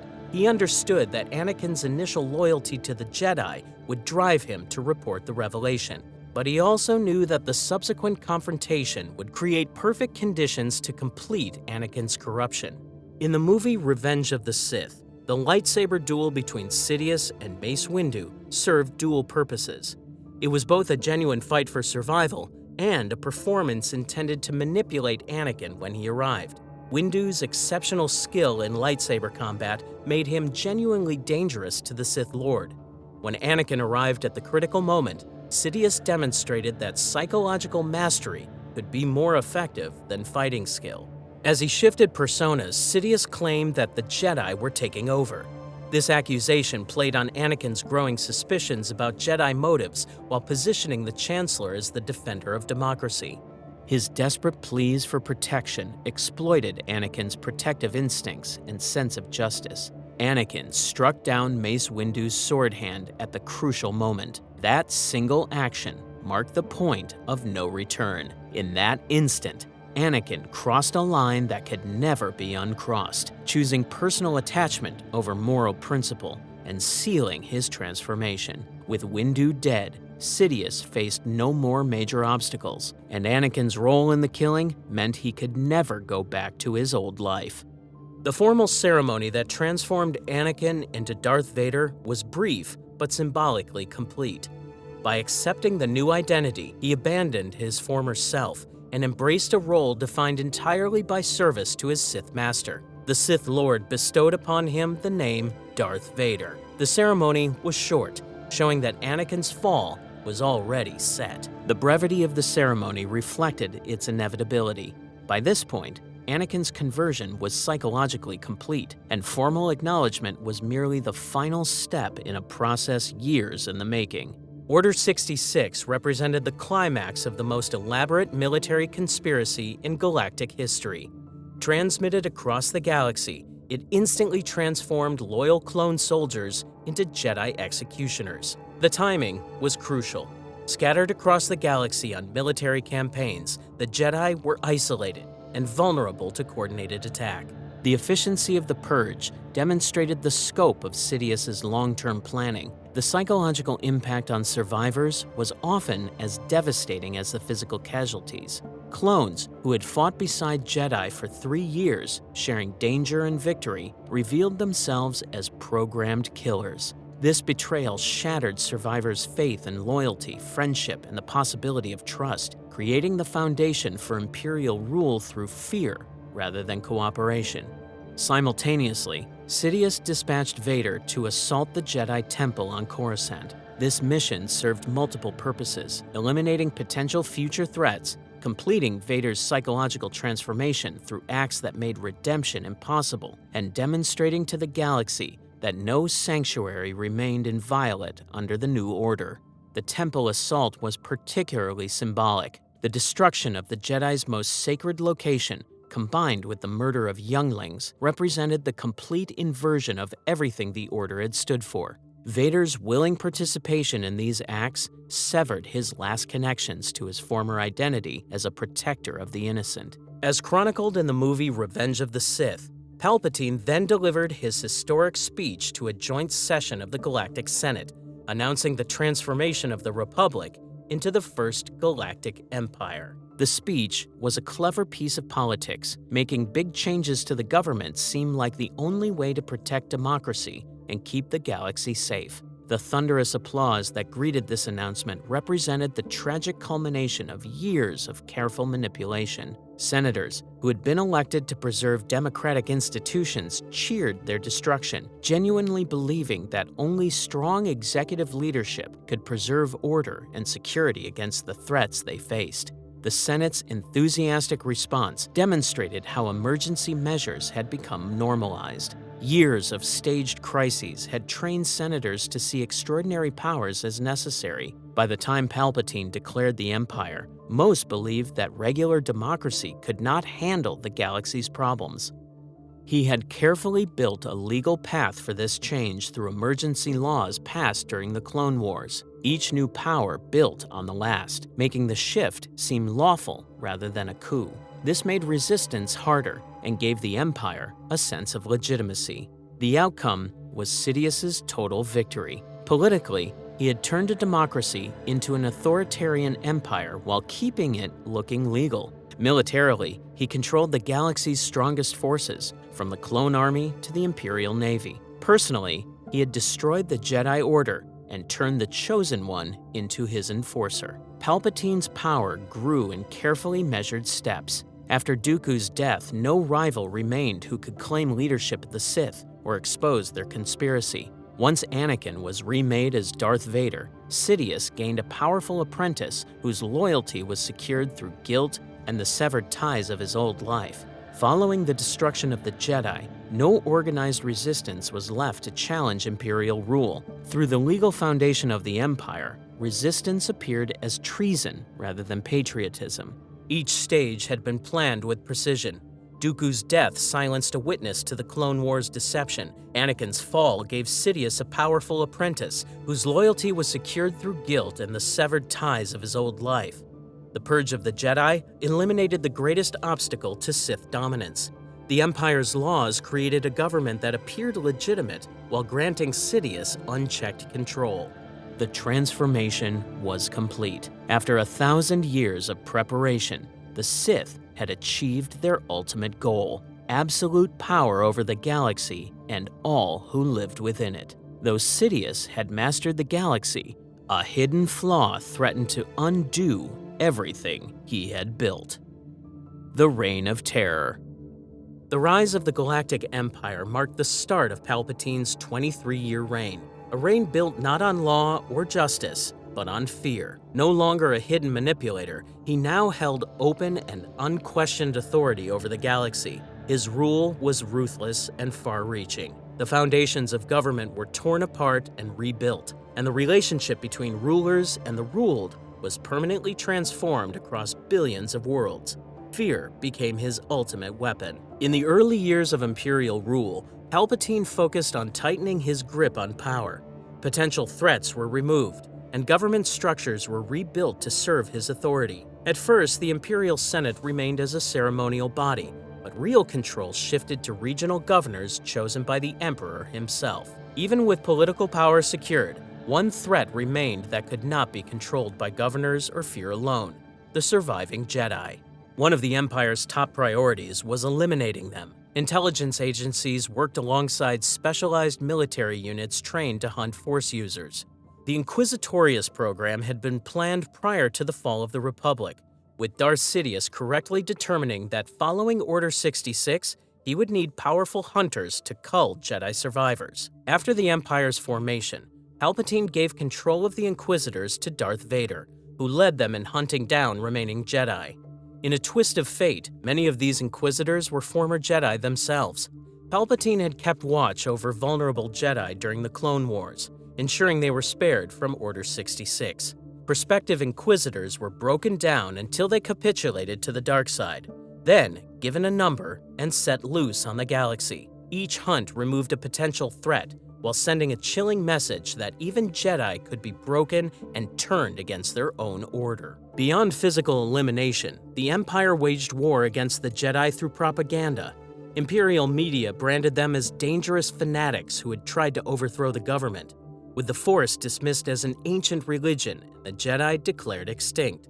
Across the galaxy, collective memory was reshaped to justify their destruction. While the Empire hunted Jedi and rewrote history, an even more ambitious project was taking shape, one that would become the ultimate symbol of Imperial terror. At the same time, work began on the Empire's ultimate symbol of control, a battle station capable of destroying entire planets.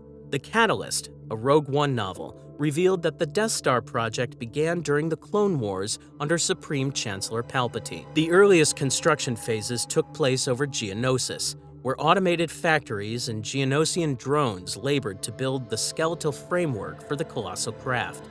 The project required construction at sites spread across the galaxy, with components joined together at the final assembly site in orbit over Scarif. The Death Star was more than just a military weapon. It was a tool of fear designed to make rebellion unthinkable. Its destructive power showed that any world that resisted could be annihilated, leaving nothing behind. Construction required vast resources. According to Dawn of Rebellion, workforce estimates ranged in the millions. The novel Life Debt explicitly documents that Wookiees were used across the galaxy, shipped away to serve as slave labor in mines and in building structures like the Death Stars. Imperial prisons like Narkina 5 subjected inmates to 7 levels of unrelenting drudgery and grueling quotas, with prisoners forced to assemble Death Star components. This exploitation reinforced Imperial dominance and elevated humans above all other species. Entire worlds were stripped of identity and reduced to resources, while non-human populations were denied unity, representation, and the chance to organize meaningful resistance. To enforce this brutal system, the Emperor needed an enforcer whose very presence would make resistance seem futile. The relationship between Emperor Palpatine and Darth Vader was one of master and enforcer.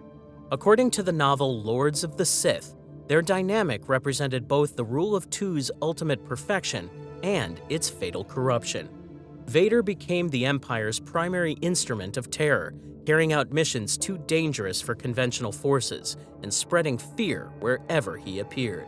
His black cybernetic suit and mechanical breathing made him an unforgettable presence across Imperial space.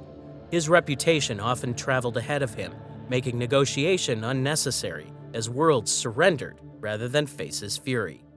The mission to Ryloth in 14 BBY, as depicted in Lords of the Sith, revealed the toxic reality of their relationship. During their journey, the Emperor questioned Vader about the lessons of the Sith master-apprentice relationship.